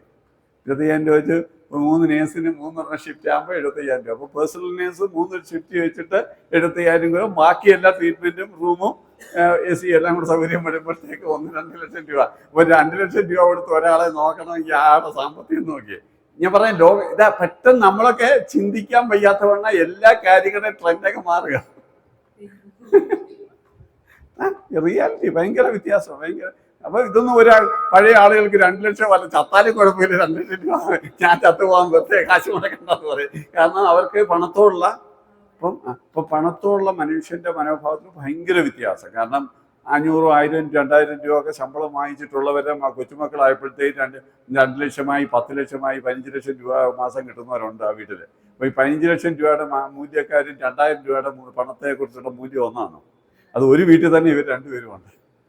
നമ്മുടെ ആ ഡിഫറൻസാ നോക്കണ്ടേ. നമുക്ക് ചിന്തിക്കാൻ വയ്യാത്തൊരു, നമ്മളൊരു വലിയ ട്രാൻസിഷൻ കമ്മ്യൂണിറ്റിയാണ്. കാരണം ഇത് 3 കൂടെ ഇവിടെ ഉണ്ട്, ഈ ഒരു വീട്ടിൽ തന്നെ ഉണ്ട്, അല്ലേ? ഞാൻ ഈയിടെ അത് ഏറ്റവും മനസ്സിലാക്കാൻ പറഞ്ഞു. എനിക്ക് മധ്യവയസ്കനാണല്ലോ. എൻ്റെ വീട്ടിൽ നിന്ന് കൊച്ചിലെ എൻ്റെ ടൗണിൽ മുനിസിപ്പാലിറ്റി തന്നെ എൻ്റെ വീട്. മുനിസിപ്പാലിറ്റി എൻ്റെ വീട്ടിൽ നിന്ന് പത്തനംതിട്ട പോകണമെങ്കിൽ പണ്ട് 10 പൈസ കൊടുത്താൽ 3 കിലോമീറ്റർ. അപ്പോൾ 10 പൈസ കൊടുത്ത് നാട്ടിൽ പകുതി പേരും വണ്ടിയെ കയറത്തില്ല. 10 പൈസ കൊടുത്ത് പത്തനംതിട്ട വരെ പോകണം, ഇവിടെ വരെ. അപ്പോൾ എന്ന് പറഞ്ഞാൽ നാട്ടുകാരൊക്കെ വളരെ പകുതി പേര്. ഇന്ന് ആ വീടുകളിൽ 3 വർഷത്തിനകം 20 ലക്ഷം രൂപയുടെ കാറ് വാങ്ങിച്ചിട്ട് അത് 3 വർഷം കഴിയുമ്പോൾ 10 ലക്ഷം രൂപയ്ക്ക് വിറ്റിട്ട് അടുത്ത മോഡൽ വാങ്ങിക്കുന്നവരാ വീട്ടിലുണ്ട്. അപ്പം 10 ലക്ഷം രൂപ ലോസ് ചെയ്ത് കാറിന്റെ മോഡൽ ചേഞ്ച് ചെയ്യുന്നവരും 10 പൈസയ്ക്ക് വണ്ടിയെ കയറണോ വേണ്ട എന്ന് ചിന്തിച്ചവരും ഒരു വീട്ടിൽ താമസിക്കുമ്പോൾ നിങ്ങൾ ആ മണിയോടുള്ള അണ്ടർസ്റ്റാൻഡിങ്ങിനകത്ത് വ്യത്യാസം നോക്കി. നമ്മുടെ ഒരു തലമുറ അനുഭവിക്കുന്ന പ്രശ്നമാണ് ഇതൊക്കെ. വെസ്റ്റേൺ കൺട്രിയിലൊക്കെ ആണെങ്കിൽ അതൊരു 300 വർഷം കൊണ്ട് ആ മാറ്റം ഉണ്ടായത്. ഒരു അല്ല 2-3 നൂറ്റാണ്ട് മുമ്പ് തൊട്ട് തന്നെ ഇൻഡസ്ട്രിയലൈസേഷൻ വന്നുകൊണ്ട് ഇംഗ്ലണ്ടിലും അവിടെയൊക്കെ എന്ത് ചെയ്തു, യൂറോപ്യൻ കൺട്രികളിലൊക്കെ ഈ ചേഞ്ചസ് തുടങ്ങി. വളരെ സ്ലോ ആയിരുന്നു മാറ്റം. നമുക്ക് അവിടുത്തെ ഈ 300 വർഷത്തെ മാറ്റം 30 വർഷം കൊണ്ട് ഒറ്റയടിക്ക് വന്നു. വന്നപ്പോഴത്തേക്ക് ഇതെല്ലാം കൊണ്ട് അഡ്ജസ്റ്റ് ചെയ്ത് പോവാന്ന് പറഞ്ഞാൽ വലിയ ചലഞ്ചാണ്, ആണോ അല്ലയോ? അപ്പോൾ മണിയോടുള്ള വാല്യൂ, എല്ലാത്തിനെ കുറിച്ചുള്ള ആൾക്കാരുടെ കൺസെപ്റ്റുകൾ ഭയങ്കര വ്യത്യാസം, ശരിയല്ലേ? ഇപ്പൊ കൊട്ടാരക്കരക്കാരും കോട്ടയംകാരും തമ്മിൽ കൾച്ചറലി എന്ത് വ്യത്യാസം? ഒരു അല്ലേ? ഇവിടെ നമ്മുടെ കുറച്ചുകൂടെ ട്രഡീഷനിലാണ് അപ്പോൾ അവിടെ അവർ സ്നേഹത്തെക്കുറിച്ചും ബഹുമാനത്തെക്കുറിച്ചുള്ള കാഴ്ചപ്പാടുകളൊക്കെ ഭയങ്കര വ്യത്യാസം. കെട്ടിയെടുത്തെല്ലാം പ്രശ്നങ്ങളാണെന്നറിയാം. പെൺകുട്ടി വന്ന് മുന്നിയിരുന്നു, കാല് വെച്ചിരുന്നു. ഇവിടെ ഭയങ്കര അവിടെ തലേ കാല് വെച്ചാലും അവിടെ ഒന്നും പ്രശ്നമില്ല. പക്ഷെ ഇവിടെ നമ്മൾ കാല് വെച്ചിരുന്നാൽ മുന്നിൽ വന്നിരുന്നാൽ സ്വീകരിക്കാൻ വന്നാൽ പ്രശ്നമായി. ഞാൻ പറഞ്ഞത് ഒരേ ബിഹേവിയർ 30-40 കിലോമീറ്റർ അപ്പുറത്തും ഇപ്പുറത്തും ചെയ്യുമ്പോഴത്തേക്ക് അതിൻ്റെ ഒരിടത്ത് വലിയ പ്രശ്നം, ഒരിടത്ത് ഒരു പ്രശ്നവും അല്ല. ഇങ്ങനെ ഞാൻ ഈ കൗൺസിലിംഗ് ഉള്ളതുകൊണ്ട് ഓരോ സ്ഥലത്തു നിന്ന് ആൾക്കാർ വരുമ്പോഴും ഇവരെ ഈ പ്രശ്നങ്ങൾ തമ്മിൽ ഭയങ്കരമായി പഠിക്കേണ്ട കാര്യമാണ്. കാരണം ഇത് ഭയങ്കര കൾച്ചറൽ കോംപ്ലക്സാണ്. കൾച്ചറൽ കോംപ്ലക്സ് ഭയങ്കര. ഈ സബ് കൾച്ചറിൽ തന്നെ ആൾക്കാർ വ്യത്യാസമുണ്ട്, ഒത്തിരി ഉണ്ട്, അല്ലേ? ശരിയല്ലേ? ഫാമിലി കൗൺസിലിംഗ് നമ്മൾ ഭയങ്കര എന്തെല്ലാം പഠിക്കണമെന്നറിയാം. ഞാൻ ഒരു 6 അക്കരെ ഇക്കരെയുള്ള 2 പേര് നായർ ഫാമിലിയാണ്. 2 പേരും അക്കരെ ഇക്കരെയുള്ളവരാണ്. പക്ഷെ ഒന്ന് ക്രിസ്ത്യൻസിൻ്റെ ഇടയിൽ താമസിക്കുന്ന നായരും, മറ്റേത് നായന്മാരുടെ മധ്യത്തിൽ അമ്പലത്തിൻ്റെ ഇടയ്ക്ക് താമസിക്കുന്നത്. ഇത് 2 പേരും ഒരേ 6 അക്കരെ ഇക്കരയും തമ്മിൽ ഒരു 2.5 കിലോമീറ്ററിൻ്റെ വ്യത്യാസമേ ഉള്ളൂ. പക്ഷേ മറ്റൊരു ഹൈലി ട്രഡീഷണൽ. കാരണം മരുമക്കത്തായ വെച്ചിട്ട് അമ്മയുടെ വീട്ടിൽ അപ്പൻ മജിസ്ട്രേറ്റ് ആണ്, പക്ഷെ അമ്മയാണ് വീട്ടിലെ മജിസ്ട്രേറ്റ്. കാരണം അമ്മയുടെ വീട്ടിൽ അമ്മയും കാര്യസ്ഥനും കൂടെ വീട് നടത്തുകയും അപ്പമ്മയുടെ കാശ് കൊടുക്കുകയും ചാരികസര ഇരിക്കുകയും മാത്രം ചെയ്യാനുള്ള അധികാരമുള്ള മരുമക്കത്തായ വീട്. ഇപ്പുറത്തെ ക്രിസ്ത്യൻസിൻ്റെ ഇടയിൽ അതേ കമ്മ്യൂണിറ്റിയിലെ തന്നെ ആൾക്കാർ ക്രിസ്ത്യൻ വേയില് ഫാദർ ഹെഡായിട്ട് ജീവിക്കുന്ന വീട്. ഇത് കണ്ടു വളർന്ന മോനും അപ്പുറത്ത് കണ്ടു വളർന്ന ആളും തമ്മിലെന്തോ ഒരേ കമ്മ്യൂണിറ്റിയാണ്. ആകെ 3 കിലോമീറ്ററിന്റെ ഡിസ്റ്റൻസേ ഉള്ളൂ. പക്ഷെ ഞാൻ അവസാനം ഇവരെ മനസ്സിലാക്കാൻ വേണ്ടി ഇവരെ ജിയോഗ്രഫിയും വീടും ഇവിടുത്തെ സോഷ്യോളജിയും പഠിക്കേണ്ടി വന്നു. പഠിച്ചപ്പോഴേ എനിക്ക് മനസ്സിലായത്. കാരണം പഠിച്ചപ്പോഴാണ് എന്തുകൊണ്ട് അവരങ്ങനെ ബിഹേവ് ചെയ്തതെന്ന് മനസ്സിലായോ? കാരണം അപ്പൊ ഒരാള് രണ്ടുപേരും ഒരു കമ്മ്യൂണിറ്റിയിലുണ്ടെങ്കിൽ ഒരാൾ ക്രിസ്ത്യൻ ജീവിച്ച രീതിയിൽ ജീവിച്ച, കാരണം അവർ ക്രിസ്ത്യൻസിനിടയിൽ താമസിക്കുന്നുണ്ട്, ക്രിസ്ത്യൻ രീതിയിൽ ജീവിച്ച മെയിൽ പ്രിഡോമിനന്റ് ആയിട്ടുള്ള ഒരു ആളും, മറ്റേ ആള് അമ്മ നയിക്കുന്ന വീട്ടിലെ ആളും. അപ്പൊ ഇവർ തമ്മിൽ കുടുംബജീവിതത്തെ കുറിച്ചും ലീഡർഷിപ്പിനെ കുറിച്ചുള്ള കാഴ്ചപ്പാടുകൾ തമ്മിൽ എന്ത് വ്യത്യാസമാണ്? മനസ്സിലായോ? ഇങ്ങനെ നമ്മൾ കാര്യങ്ങളെ മനസ്സിലാക്കും. ഈയിടെ വേറൊരാൾ തമ്മിൽ പ്രശ്നമുണ്ടായി. ഒരാൾ 5 ഏക്കറിൽ താമസിക്കുന്ന. അപ്പം കൊച്ചിലെ തൊട്ടേ അദ്ദേഹം നല്ല സൗണ്ട്, കാരണം 5 ഏക്കറിന് അപ്പുറത്ത് എല്ലാ വീടുകളിലും 4-5 ഏക്കറുണ്ട്. അപ്പോൾ ഒരാളെ വിളിക്കണമെങ്കിൽ ഭയങ്കര സൗണ്ടിലാണ് വിളിക്കുക. അദ്ദേഹം അവസാനം പോലീസ് മെമ്പറായി. പോലീസ് മെമ്പറായപ്പോൾ എന്ത് ചെയ്തു? പുള്ളിക്ക് പരേഡൊക്കെ നടത്താൻ വേണ്ടി നല്ലപോലെ ഈ സൗണ്ട് നല്ലപോലെ ആയി. അപ്പം പുള്ളി ഇടിക്കത്തൊന്നുമില്ല, പക്ഷെ പുള്ളിയുടെ സൗണ്ട് കേൾക്കുമ്പോൾ തന്നെ എല്ലാവരും ഒന്ന് പേടിക്കും. അപ്പം ഇങ്ങനെയുള്ള ഒരാളാണ് ഭർത്താവ്. ഭാര്യ കല്യാണം കഴിച്ച തിരുവനന്തപുരത്ത് 3-4 സെന്റിനകത്ത് താമസിക്കുന്ന ഭാര്യ. അപ്പം 4 സെന്റ് കതവ് അപ്പുറത്ത് തുറന്നാൽ ഇവിടെ മിണ്ടിയാൽ അപ്പുറത്ത് കേൾക്കും. അപ്പം വളരെ കൊച്ചിലെ തൊട്ടേ സൈലൻസർ വെച്ച് ശബ്ദം പുറത്തു വരാതെ ചെവി പറഞ്ഞ് പഠിച്ചിട്ടുള്ളവര്. അപ്പൊ ഈ ഉറക്കെ പറഞ്ഞാലും ഈ ചെറുക്കെ പറഞ്ഞ് പഠിച്ചവരും തമ്മിൽ കല്യാണം കഴിച്ചപ്പോ എങ്ങനെയായി? അപ്പൊ ഇദ്ദേഹം മിണ്ടുകയാണെങ്കിൽ ഇവർ വിചാരിക്കുന്നത് ചാടുകയാണ്, ചൂടാകുകയാണ്, വഴക്ക് പറയുകയാണ്, നാണം കെടുത്തുകയാണ്, മറ്റു വീടുകളിലെല്ലാം ഞങ്ങളെ നാണം കെടുത്താൻ ഈ മനുഷ്യൻ തുടങ്ങുകയാണ്. ഇവിടെ പുള്ളി വിചാരിക്കുന്ന പുള്ളിയുടെ ഏറ്റവും ലോവസ്റ്റ് സൗണ്ടും 2 വീട് അപ്പുറം കേൾക്കും. മനസ്സിലായി? അപ്പൊ ഞാൻ അവസാനം ആ ജോഗ്രഫിയും വീടിന്റെ സ്ട്രക്ചറും ഒക്കെ പഠിച്ചപ്പോഴാണ് ഇദ്ദേഹം എങ്ങനെ സൗണ്ട് ഉള്ള ആളാകും, ഇവര് സൗണ്ട് ഇല്ലാത്ത ആയത്. ഇത് രണ്ടുപേരും മനസ്സിലാക്കി കഴിഞ്ഞപ്പോൾ രണ്ടുപേരും ചിരിച്ചു. കാരണം നമ്മളിങ്ങനെ ആയത് ആരെയും ഉദ്ദേശിച്ചൊന്നുമല്ല, അറിയാതെ അങ്ങനെ ആയിപ്പോയത്. ഞാൻ പറഞ്ഞു വന്നത് ഒരു മനസ്സിലാക്കണമെങ്കിൽ എന്ത് കോംപ്ലക്സ് ആണ് മനുഷ്യൻ. ഓക്കെ പ്ലീസ്, എന്ത് കോംപ്ലക്സ് ആണ്, ശരിയല്ലേ? അപ്പോൾ ഇത് നമ്മൾ മനസ്സിലാക്കുമ്പോഴേ ആളുകളുടെ ഓരോരുത്തരെയും ബിഹേവിയർ എങ്ങനെയാണ് ഡെവലപ്പ് ചെയ്യുന്നതെന്ന് മനസ്സിലാക്കാൻ ഇല്ലയോ? ഞാൻ 1-2 ഉദാഹരണം പറഞ്ഞപ്പോൾ നിങ്ങൾക്ക് അതിന്റെ കോംപ്ലക്സിറ്റി മനസ്സിലായല്ലോ. നമ്മൾ എന്തെല്ലാം കാര്യങ്ങൾ നമ്മുടെ ബിഹേവിയറിനെയും പെരുമാറ്റങ്ങളെയും കയറി സ്വാധീനിക്കുന്നത്, ശരിയല്ലേ? അപ്പൊ അതൊന്നും നമ്മൾ മനസ്സിലാക്കുമ്പോഴാണ്, ആളുകളെ മനസ്സിലാക്കുമ്പോൾ എന്തെല്ലാം കാര്യം ശ്രദ്ധിക്കണം. അപ്പോൾ ബയോളജിക്കൽ ഫാക്ടേഴ്സ്, മറ്റൊന്ന് എൻവയോൺമെന്റൽ ഫാക്ടേഴ്സ്. അപ്പൊ എൻവയോൺമെന്റൽ ഫാക്ടേഴ്സ് നമുക്ക് ഉള്ളത് സ്ട്രെസ്, ട്രോമ, അബ്യൂസ്. ഇപ്പം വളർന്നു വന്ന സാഹചര്യത്തിൽ പിരിമുറുക്കമുള്ള സാഹചര്യത്തിൽ ഇപ്പം നമ്മൾ നോക്കി ഗാസയിലെ ഒരു കൊച്ചിൻ്റെ മാനസികാവസ്ഥ ഒന്നും. ഞാൻ പണ്ട് ഈ ശ്രീലങ്കയിൽ ഇഷ്യൂ ഉള്ളപ്പോൾ ശ്രീലങ്കയിലെ ഒത്തിരി ആൾക്കാരുമായിട്ട് ഞാൻ ഡീൽ ചെയ്തിട്ടുണ്ട്. അപ്പോൾ ഈ ശ്രീലങ്കയിൽ അവർ ആ സമയത്ത് പണ്ട് തമിഴ് ഇഷ്യൂ ഒക്കെ ഉണ്ടായിരുന്നപ്പോൾ ഒരാൾ വെളിയിൽ ഇറങ്ങിയാൽ തിരിച്ചു വരുമെന്ന ഒരു ഗ്യാരണ്ടിയും ഇല്ല. കാരണം തമിഴനാണെങ്കിൽ ഈ അതിനകത്തെ റൈവൽറി ഗ്രൂപ്പ് എടുക്കും, മറ്റവനാണെങ്കിൽ ഇവനെ കൊല്ലും. ആരെ കൊല്ലുമെന്നൊരു പിടിയുമില്ല, എവിടുന്ന് അപകടം വരുന്നതെന്നും അറിയത്തില്ല. അത്രയ്ക്ക് റിസ്ക്കാണ്. ഞങ്ങൾ നോക്കി അങ്ങനെ ജീവിക്കുന്ന ഒരു മനുഷ്യന്റെ മാനസികാവസ്ഥ ഒന്ന് നോക്കി, അല്ലേ? സ്ട്രെസ് അല്ലേ? അപ്പം അത്രയൊന്നും അല്ലെങ്കിലും പല വിധത്തിലുള്ള സ്ട്രെസ് ജീവിക്കുന്നവരുണ്ട്. ഉണ്ടോ? ശരിയല്ലേ? ഇതെല്ലാം സ്ട്രെസ്സുകളാണ്. അപ്പോൾ കുഞ്ഞുങ്ങളുടെയും വ്യക്തിത്വ വികസനത്തിലും സ്ട്രെസ്സിന് ഭയങ്കരമായിട്ട് എന്ത് ചെയ്യും? വ്യക്തിത്വത്തെ ബാധിക്കാൻ സാധ്യത ഉണ്ട്. പിരിമുറുക്കങ്ങൾ അല്ലേ? ഒരു ന്യായമായ പിരിമുറുക്കങ്ങൾ ലൈഫ് നല്ലതുമാണ്. കാരണം ഒരു പിരിമുറുക്കവും ഇല്ലാതെ ജീവിച്ചാൽ എന്ത് ചെയ്യും? ഒരു ഹാർഡ്ഷിപ്പിനെ നേരിടാൻ അറിയത്തില്ല. പണ്ട് നമ്മൾ പറയും തീ കുരുത്തത് വെയിലത്ത് പാടുന്നില്ല. അപ്പൊ ചെറിയ ക്രൈസിസ് ഒക്കെ നല്ലതാണ്, എന്നാൽ അത് വളർച്ചയെ വല്ലാതെ ബാധിക്കത്തക്കുള്ള സ്ട്രെസ് ആയി കഴിഞ്ഞാൽ അത് ജീവിതത്തെ ബാധിക്കും, അല്ലേ? ഇപ്പൊ കുടുംബകലഹങ്ങൾ, അഡിക്ഷൻ, ലഹരിയുള്ള ഒരു വീട്ടിലെ ഒരു കുട്ടിയുടെ വളർച്ച. എനിക്ക് 5000-ൽ കൂടുതൽ ആൽക്കഹോളിക് ക്ലയൻസ് ഉണ്ട്. അപ്പോൾ അവരുടെ ജീവിതം നോക്കി കഴിയുമ്പോൾ എന്തോ ഒരു കഷ്ടം.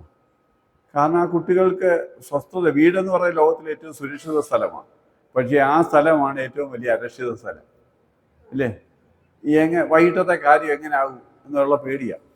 ഇന്ന് ഏത് പരുവത്തിൽ വരും, അല്ലേ?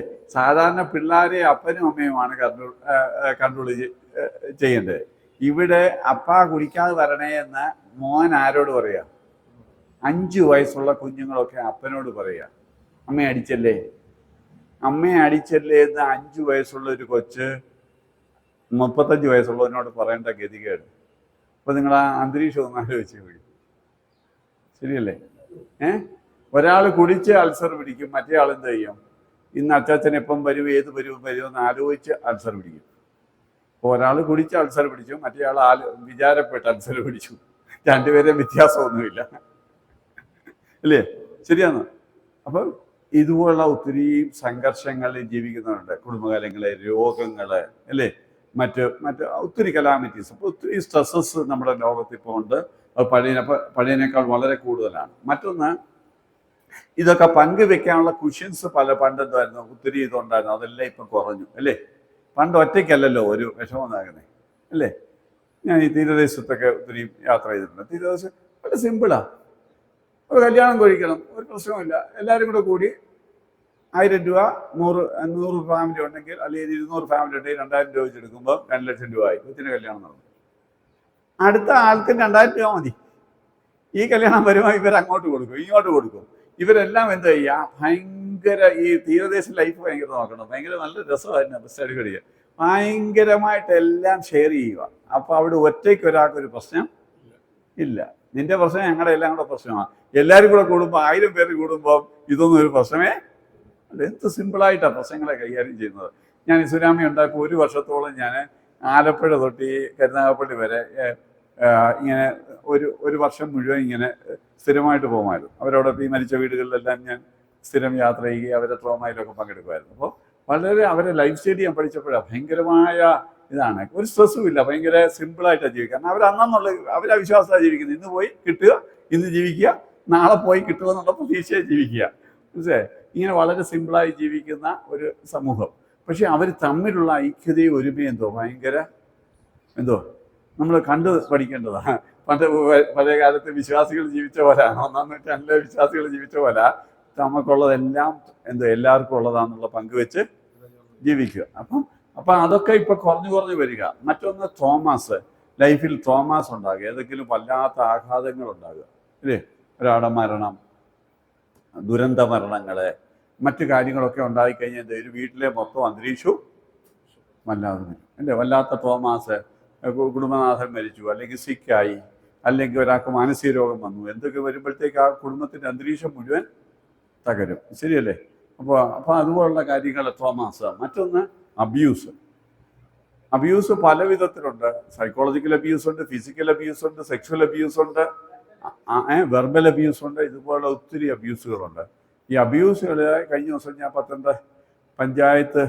പഞ്ചായത്തുകാർ അതിലുള്ള ഒരു 8 പഞ്ചായത്തിലെ മുഴുവൻ ആളുകളെ ഇൻ്റർവ്യൂ ചെയ്തിട്ട് ഈ അബ്യൂസുകളുടെ ലിസ്റ്റ് എടുത്തു. അപ്പോൾ അതിൽ ഏകദേശം 75% വീടുകളിൽ എന്തെങ്കിലും അബ്യൂസ് ഉണ്ട്. ഒന്നീ വെർബൽ അബ്യൂസ്, അല്ലെങ്കിൽ പക്ഷേ നോക്കിയാൽ ഇപ്പോഴത്തെ ഒരു സാധാരണക്കാരായ ആളുകൾ പോലും അത് തിരിച്ചറിഞ്ഞ് റിപ്പോർട്ട് ചെയ്യുന്ന ലെവലിലേക്കൊക്കെ കാര്യങ്ങൾ പോയെന്ന് പറഞ്ഞാൽ സ്ത്രീകളൊക്കെ എന്തുമാത്രം എംപവേർഡായെന്നറിയാമോ? കാരണം ഞാൻ അതിൻ്റെ സമ്മപ്പ് ചെയ്യുന്ന എന്നെ ഗവൺമെൻറ് വിളിച്ച് ഞാൻ അവിടെ ഇരുന്നപ്പോൾ ഇവർ ഇങ്ങനെ ഓരോ അബ്യൂസുകളും ഓരോ പഞ്ചായത്തിൽ എത്ര ഉണ്ട്, ഏതൊക്കെ ടൈപ്പ് അബ്യൂസാണെന്നൊക്കെയുള്ള ലിസ്റ്റുകൾ വായിക്കുക, റിസർച്ച് ചെയ്തതിൻ്റെ. അപ്പോൾ സാധാരണ ജനങ്ങൾ ഇത്രയും റിസർച്ചൊക്കെ ചെയ്ത് ക്വസ്റ്റ്യനറൊക്കെ ഇട്ട് അത് എഴുതി അതൊക്കെ പഠിക്കാൻ വന്നു. നമ്മളിപ്പോഴിത് ഇങ്ങനൊന്നും നമ്മുടെ ഈ ആൾക്കാർ ഇപ്പോഴും ഒരു സത്യത, നമ്മുടെ ഹൈ ഗ്രൂപ്പിനേക്കാൾ കൂടുതൽ ഇത്തരം കാര്യങ്ങളെക്കുറിച്ച് അവെയർ ഇപ്പോഴത്തെ ലോ സോഷ്യോ ഗ്രൂപ്പാണ്. കാരണം they are getting lot of education. ഇപ്പം നിങ്ങൾക്ക് എത്ര പേർക്ക് സ്ത്രീകളുടെ അവകാശങ്ങളെക്കുറിച്ച് അറിയാം? പക്ഷേ ഇവിടുത്തെ തൊഴിലുറപ്പുകാർക്ക് മിക്കവർക്കും സ്ത്രീകളുടെ അവകാശത്തെക്കുറിച്ച് അറിയാം. കാരണം അവരിതെല്ലാം പഠിക്കുന്നുണ്ട്. നിങ്ങളാരും ഈ ക്ലാസ് പോലും കേട്ടില്ല. അപ്പം നമ്മളെക്കാൾ ഇത്തരം സോഷ്യൽ എഡ്യൂക്കേഷൻ ഒത്തിരി ഗവൺമെൻറ് ഇത്തരം വേദികളിൽ പോകുന്ന ഒത്തിരി പേർക്ക് കിട്ടുന്നുണ്ട്. അതുകൊണ്ട് അവരുടെ ഭയങ്കര എംപവേർഡാണ് അവര്. അപ്പോൾ അതുകൊണ്ട് അബ്യൂസ്, സ്ട്രെസ്, ട്രോമ, ഇങ്ങനെയുള്ള എൻവയോൺമെന്റൽ ഫാക്ടറിൽ നിന്നുണ്ടാകുന്ന പല കാര്യങ്ങളും സൈക്കോളജിക്കൽ ഡെവലപ്മെന്റിനെ പ്രതികൂലമായി ബാധിക്കത്തില്ലേ? അപ്പം ബയോളജിക്കൽ ഫാക്ടർ, എൻവയോൺമെന്റൽ ഫാക്ടേഴ്സ്. മറ്റൊന്ന് സൈക്കോളജിക്കൽ ഫാക്ടേഴ്സ്. ഈ ചിലർ കൊച്ചിലെ തൊട്ട് നെഗറ്റീവ് തിങ്കേഴ്സ്, വീട്ടിൽ കുറച്ച് പേര് നെഗറ്റീവ് തിങ്കേഴ്സ് ഉണ്ടെങ്കിൽ എന്താ പറ്റും? നമ്മളെ അല്ലയോ? കൊച്ചിനെ കണ്ടില്ല, എടാ കണ്ടി പോയതായിരിക്കും. ഇപ്പോൾ ഇച്ചിരി മുമ്പേ ഒരു പിച്ചക്കാരൻ വന്ന് അവൻ പിടിച്ചോടെ പോയായിരിക്കുന്ന അമ്മയും കരയുക. ഇത് കാണുന്ന കൊച്ചു എന്തോ ചെയ്യും? നാളെ എന്തെങ്കിലും പ്രശ്നം വന്നാൽ അതിൻ്റെ എക്സ്ട്രീം നെഗറ്റീവേ ചിന്തിക്കത്തുള്ളൂ. കാരണം നെഗറ്റീവ് ചിന്തിച്ച് പഠിപ്പിക്കുന്നേ ആണോ അല്ലയോ? പപ്പ വൈകിട്ട് കണ്ടില്ലെങ്കിൽ സ്കൂട്ടറിലാണ് പോയേക്കുന്ന വല്ല വണ്ടി കീഴിൽ കയറിയാണെന്ന് പറഞ്ഞ കരച്ചിലങ്ങ് തുടങ്ങും. അതേസമയം ചില എന്ത് ചെയ്യും? പപ്പ ആരുടെ കൂട്ടുകാരുടെ കയറി ഇരിക്കുന്നതായിരിക്കും എന്ന് കൂളായിട്ട് എടുക്കുന്നവരുണ്ട്. വളരെ ഈസി ആയിട്ട് എടുക്കുന്നവരുമുണ്ട്, എക്സ്ട്രീം നെഗറ്റീവ് ചിന്തിച്ച് എടുക്കുന്നവരുണ്ട്. ഇവരുടെ കൂടെ ഒരു 6 വർഷം 10 വർഷം ഒരാൾ താമസിച്ചാൽ എന്ത് ചെയ്യും? ആ താമസിക്കുന്നവരെല്ലാം നെഗറ്റീവ് ആവും. നമ്മുടെ സമൂഹത്തിൽ പോസിറ്റീവായി ചിന്തിക്കുന്നവരാണോ നെഗറ്റീവായി ചിന്തിക്കുന്നവരാണോ കൂടുതൽ? നെഗറ്റീവായി ചിന്തിക്കുന്നത്, എല്ലാം നെഗറ്റീവായി ചിന്തിക്കുന്നത്. അപ്പൊ നമ്മുടെ ഒരു നെഗറ്റീവിസം നമ്മൾ സ്പിരിച്വലാന്നൊക്കെ പറഞ്ഞാൽ ഇപ്പോഴും നെഗറ്റീവിസം നമ്മുടെ നല്ലപോലെ നമ്മുടെ വീടുകളിലുണ്ട്, സംസ്കാരത്തിലുണ്ട്, സഭയിലുണ്ട്. ഒരാളുടെ കുറവില്ല നമ്മൾ കാണുന്നത്, കഴിവ് കാണത്തില്ലല്ലോ. ഒരാളുടെ കുറ്റം കണ്ടാൽ നമ്മൾ എപ്പോഴും ഹൈലൈറ്റ് ചെയ്യും, ഒരാളുടെ നന്മ ഒരിക്കലും അപ്രീഷിയേറ്റ് ചെയ്യത്തില്ല. അപ്പൊ ഇതൊക്കെ നമുക്ക് ആത്മീയത ഇത്തരം ചിന്തയിലൊക്കെ മാറ്റം വരുത്തണ്ടായോ? ഉണ്ടായോ?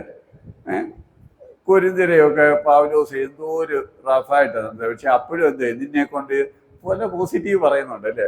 ആ ലേഖനം തുടങ്ങുമ്പോൾ ഒത്തിരി പോസിറ്റീവ് പറഞ്ഞിട്ടാണ് അവരെ കുറിച്ച് പറയുന്നത്. സഭയുടെ ദുഃഖം ഒന്ന് എഴുതിയ ഞാൻ ഇവിടെ വായിച്ചു, വളരെ രസമല്ലേ?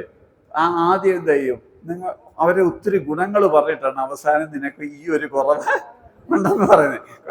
അപ്പൊ കുറവാണ് അവസാനം പറയുന്നത്, ആദ്യം എന്ത് ചെയ്യുന്നു? നന്മയാ പറയുന്നത്. നമ്മൾ നേരെ തിരിച്ച് ആദ്യം, കാരണം ആദ്യം കുറവ് പറഞ്ഞു കഴിഞ്ഞാൽ പിന്നെ നന്മ പറഞ്ഞാലും അവർ കേൾക്കത്തില്ല. ഇപ്പൊ നമ്മുടെ വീട്ടിൽ നല്ല കൂട്ടാനായിരുന്നു, ഇച്ചിരി എരി കൂടി പോയെന്ന് പറഞ്ഞാൽ നമ്മൾ ശ്രദ്ധിക്കും. കാരണം എന്ത് ചെയ്തു? എരി അല്പം കുറഞ്ഞേ ഉള്ളു. അപ്പൊ അടുത്ത ദിവസം ആ എരി കൂടെ നീ കറക്റ്റ് ചെയ്ത് അച്ഛൻ്റെ അടുത്ത റിവാർഡ് കിഴക്കാവുന്ന അല്ലേ? അതേസമയം ഇത് മുഴുവൻ എരിയാന്ന് ആദ്യമേ പറഞ്ഞാലോ പിന്നെ നമ്മൾ ആ നന്മ പിന്നെ പറഞ്ഞാലും കേൾക്കത്തില്ല. അതുകൊണ്ട് മനുഷ്യ സഹജമായിട്ട് തന്നെ ഈ പോസിറ്റീവ് കേൾക്കാൻ, ഇത് ബിബ്ലിക്കൽ കൾച്ചറാണ്, ബിബ്ലിക്കൽ കൾച്ചർ തന്നെയാണ്, ആണോ അല്ലയോ? അത് നമ്മൾ ബൈബിളിലുടനീളം ഇത് കാണാം. പക്ഷെ നമ്മൾ എന്തുകൊണ്ടോ അത്തരം കാര്യങ്ങൾ അഡാപ്റ്റ് ചെയ്യാതെ ഇപ്പോഴും ആളുകളുടെ നെഗറ്റീവ്സ് കൂടുതൽ ഹൈലൈറ്റ് ചെയ്ത് പറഞ്ഞ്, അതുകൊണ്ട് നമ്മൾ തന്നെ അറിയാതെ ആളുകളുടെ നെഗറ്റീവ് ആദ്യം ശ്രദ്ധിക്കും. ഇത് കേട്ട് വളർന്ന കുട്ടികളിലും ഈ കൾച്ചർ ഉണ്ടോ ഇല്ലയോ? അപ്പൊ അവര് നമ്മുടെ കുറവ് ആദ്യം പറയാൻ കാര്യം, നമ്മളിതൊരു കാണിച്ചു കഴിഞ്ഞാൽ ഇപ്പൊ അവരെ പഴയ പിള്ളേരെ കൂട്ടൊന്നും അല്ല. ഇപ്പോഴത്തെ പിള്ളേരെന്ന് പറഞ്ഞാൽ ഭയങ്കര പേടിയൊന്നുമില്ല. നമ്മൾ 40 വയസ്സ്, ഈ ആഴ്ച എനിക്ക് 8.5 വയസ്സ്, 7 വയസ്സുള്ള ഒരു 3ാം ക്ലാസ്സുകാർ, 7.5 വയസ്സുള്ള 3ാം ക്ലാസ്സുകാരൻ അപ്പനോട് ചോദിച്ചു. അപ്പൻ ഒന്ന് അടിച്ച് ചില പൊട്ടി. അവൻ വിളിച്ച് തമാശയ്ക്ക് പറയാം, എടാ അപ്പ, നിന്റെ പൊന്നുമുട്ടനല്ലേടാ ഞാൻ, ഇങ്ങനെയാണോടാ പിള്ളേരെ തല്ലുന്നത്?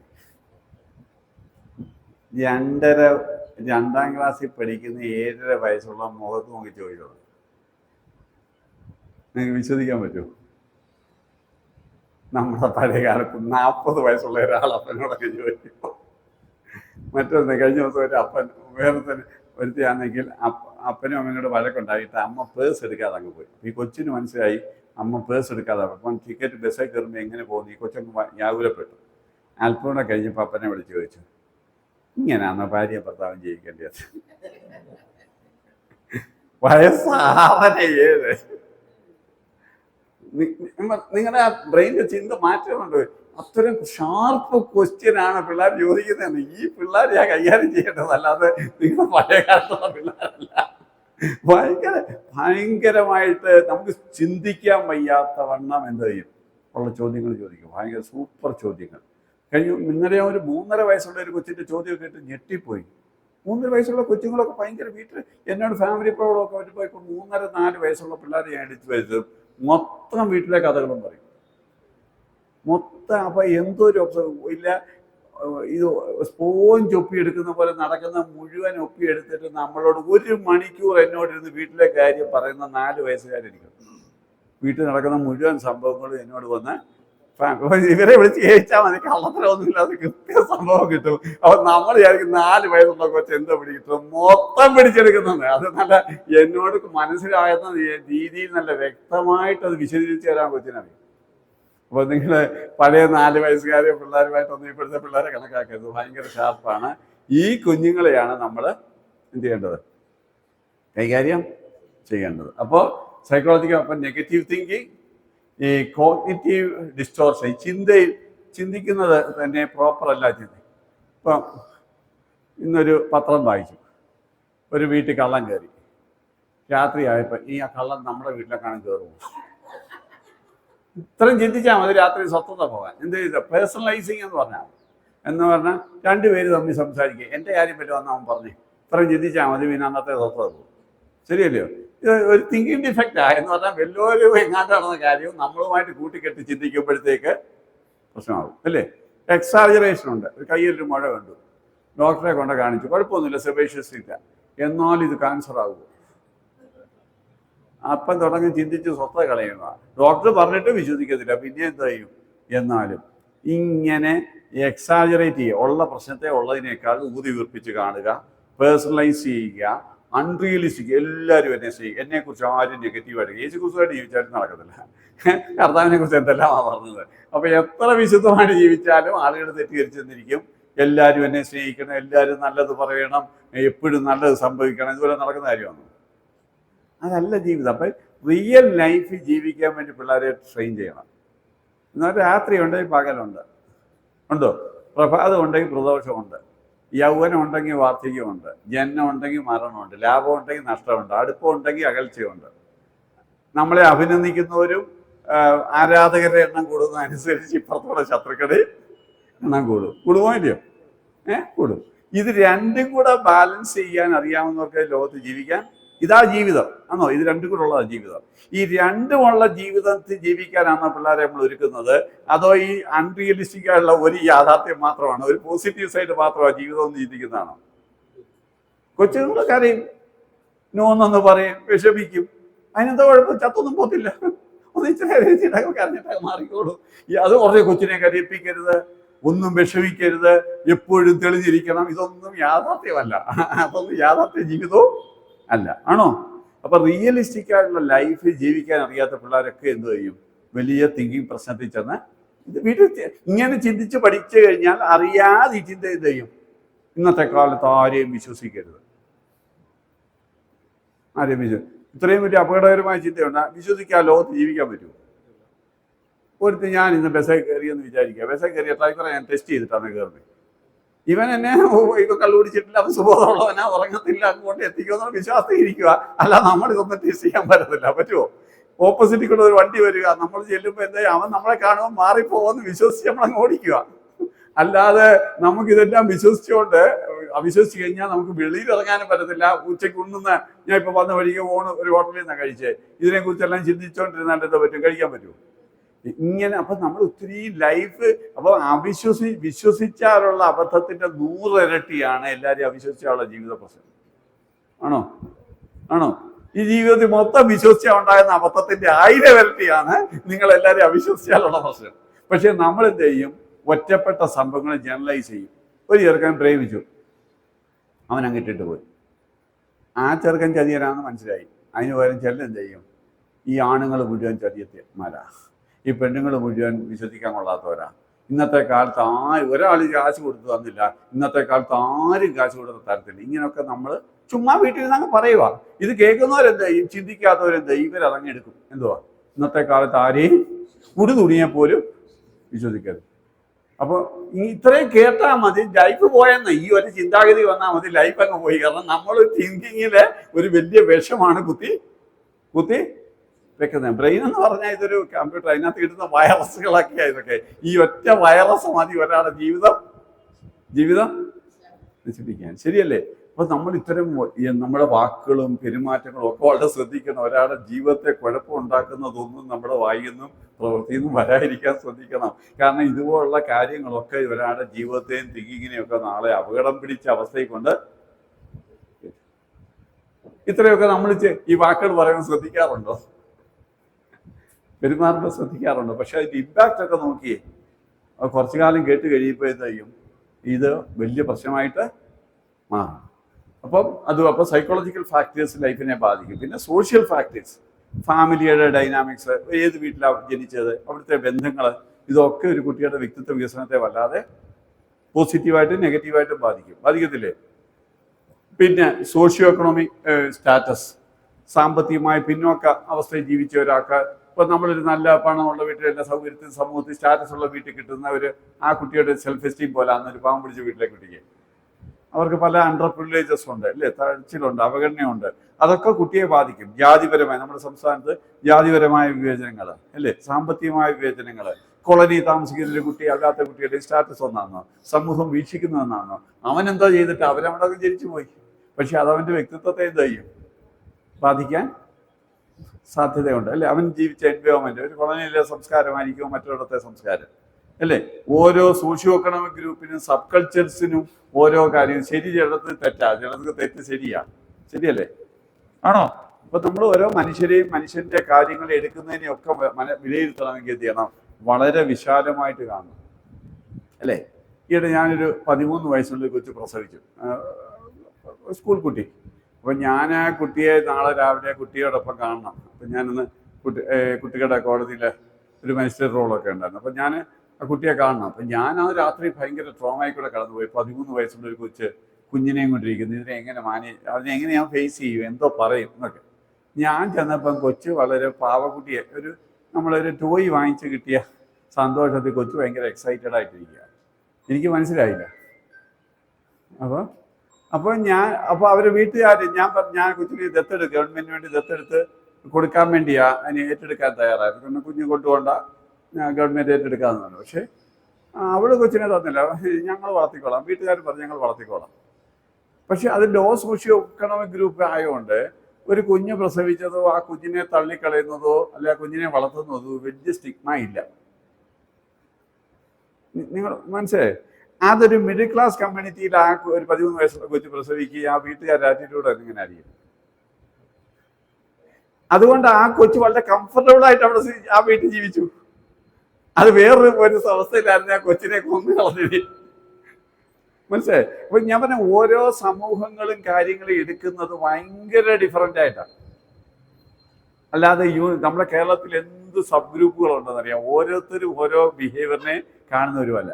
ഇപ്പൊ നിങ്ങൾ ഒരു മിഡിൽ ക്ലാസ് വീട്ടിൽ ഒരു സാമ്പത്തികമായി പിന്നോക്കം ചില സോഷ്യോ എക്കണോമിക് ഗ്രൂപ്പില് ഒരു ചെറുക്കൻ ഒരു പെണ്ണിനെ ഇഷ്ടപ്പെട്ടു, ആ ലോവർ പല ഗ്രൂപ്പിൽ അവർ വന്നങ്ങ് താമസിച്ചു, വളരെ കോഹാബിറ്റ് വന്ന് ഇവിടെ താമസിച്ചു, അത് കല്യാണമായിട്ട് വെച്ചു, അവരൊക്കെ ജീവിച്ചു. ആ വീട്ടിൽ വന്നതോ ആ വീട്ടിൽ ജീവിച്ചതോ ഒന്നും ഒരു പ്രശ്നമല്ല. ആ കൊച്ചിനെ ആരും ഒന്നും പറയത്തുമില്ല. പറയാത്ത സമൂഹങ്ങളുണ്ടോ നമ്മുടെ ചുറ്റുപാടും? ഉണ്ടോ ഇല്ലയോ? പറയുന്ന ഉണ്ട്. അതിനോ ലോട്ട് ഓഫ് അവിടുത്തെ ഒരു കൾച്ചറാണ്. അങ്ങനെ ഒരു പെൺകുട്ടിക്ക് സെലക്ട് ചെയ്യാനുള്ള സ്വാതന്ത്ര്യമുണ്ട്. അങ്ങനെ അവനെ ഇഷ്ടപ്പെട്ടെന്ന് പറഞ്ഞാൽ അവിടെ വീട്ടിൽ വന്ന് താമസിച്ചാൽ ഒരു പ്രശ്നമില്ല, അവരവിടെ ഭാഗമായിട്ട് എടുക്കും. അതൊരു മിഡിൽ ക്ലാസ് കമ്മ്യൂണിറ്റി നടന്നാൽ എന്തോ പറ്റും? ആ വീട്ടിൽ അന്ന് കൊലപാതകമോ മരണമോ ആത്മഹത്യയോ എന്തോ വേണമെങ്കിലും സംഭവിക്കാം. Same incident happen in 2 situation, same. പക്ഷെ 2 സോഷ്യോ എക്കണോമിക് ഗ്രൂപ്പിന്റെ ഇമ്പാക്ട് ടോട്ടലി ഡിഫറെന്റ്. അപ്പൊ നിങ്ങൾ കേരളം പോലുള്ള ഒരു സ്ഥലത്ത് ഇത്രയും കോംപ്ലക്സ് ആയിട്ടുള്ള ഓരോരുത്തരെയും മനസ്സിലാക്കണമെങ്കിലും ഓരോ സംഭവങ്ങൾക്കും ഓരോരുത്തർക്കും ഉണ്ടാക്കുന്ന ഇമ്പാക്റ്റിനെ മനസ്സിലാക്കണമെങ്കിൽ എന്തുമാത്രം അണ്ടർസ്റ്റാൻഡിങ്ങിലേക്ക് പോകണം. ശരിയല്ലേ? ഇവിടെ ട്രൈബില് ഒരു പെൺകുട്ടി വന്നു.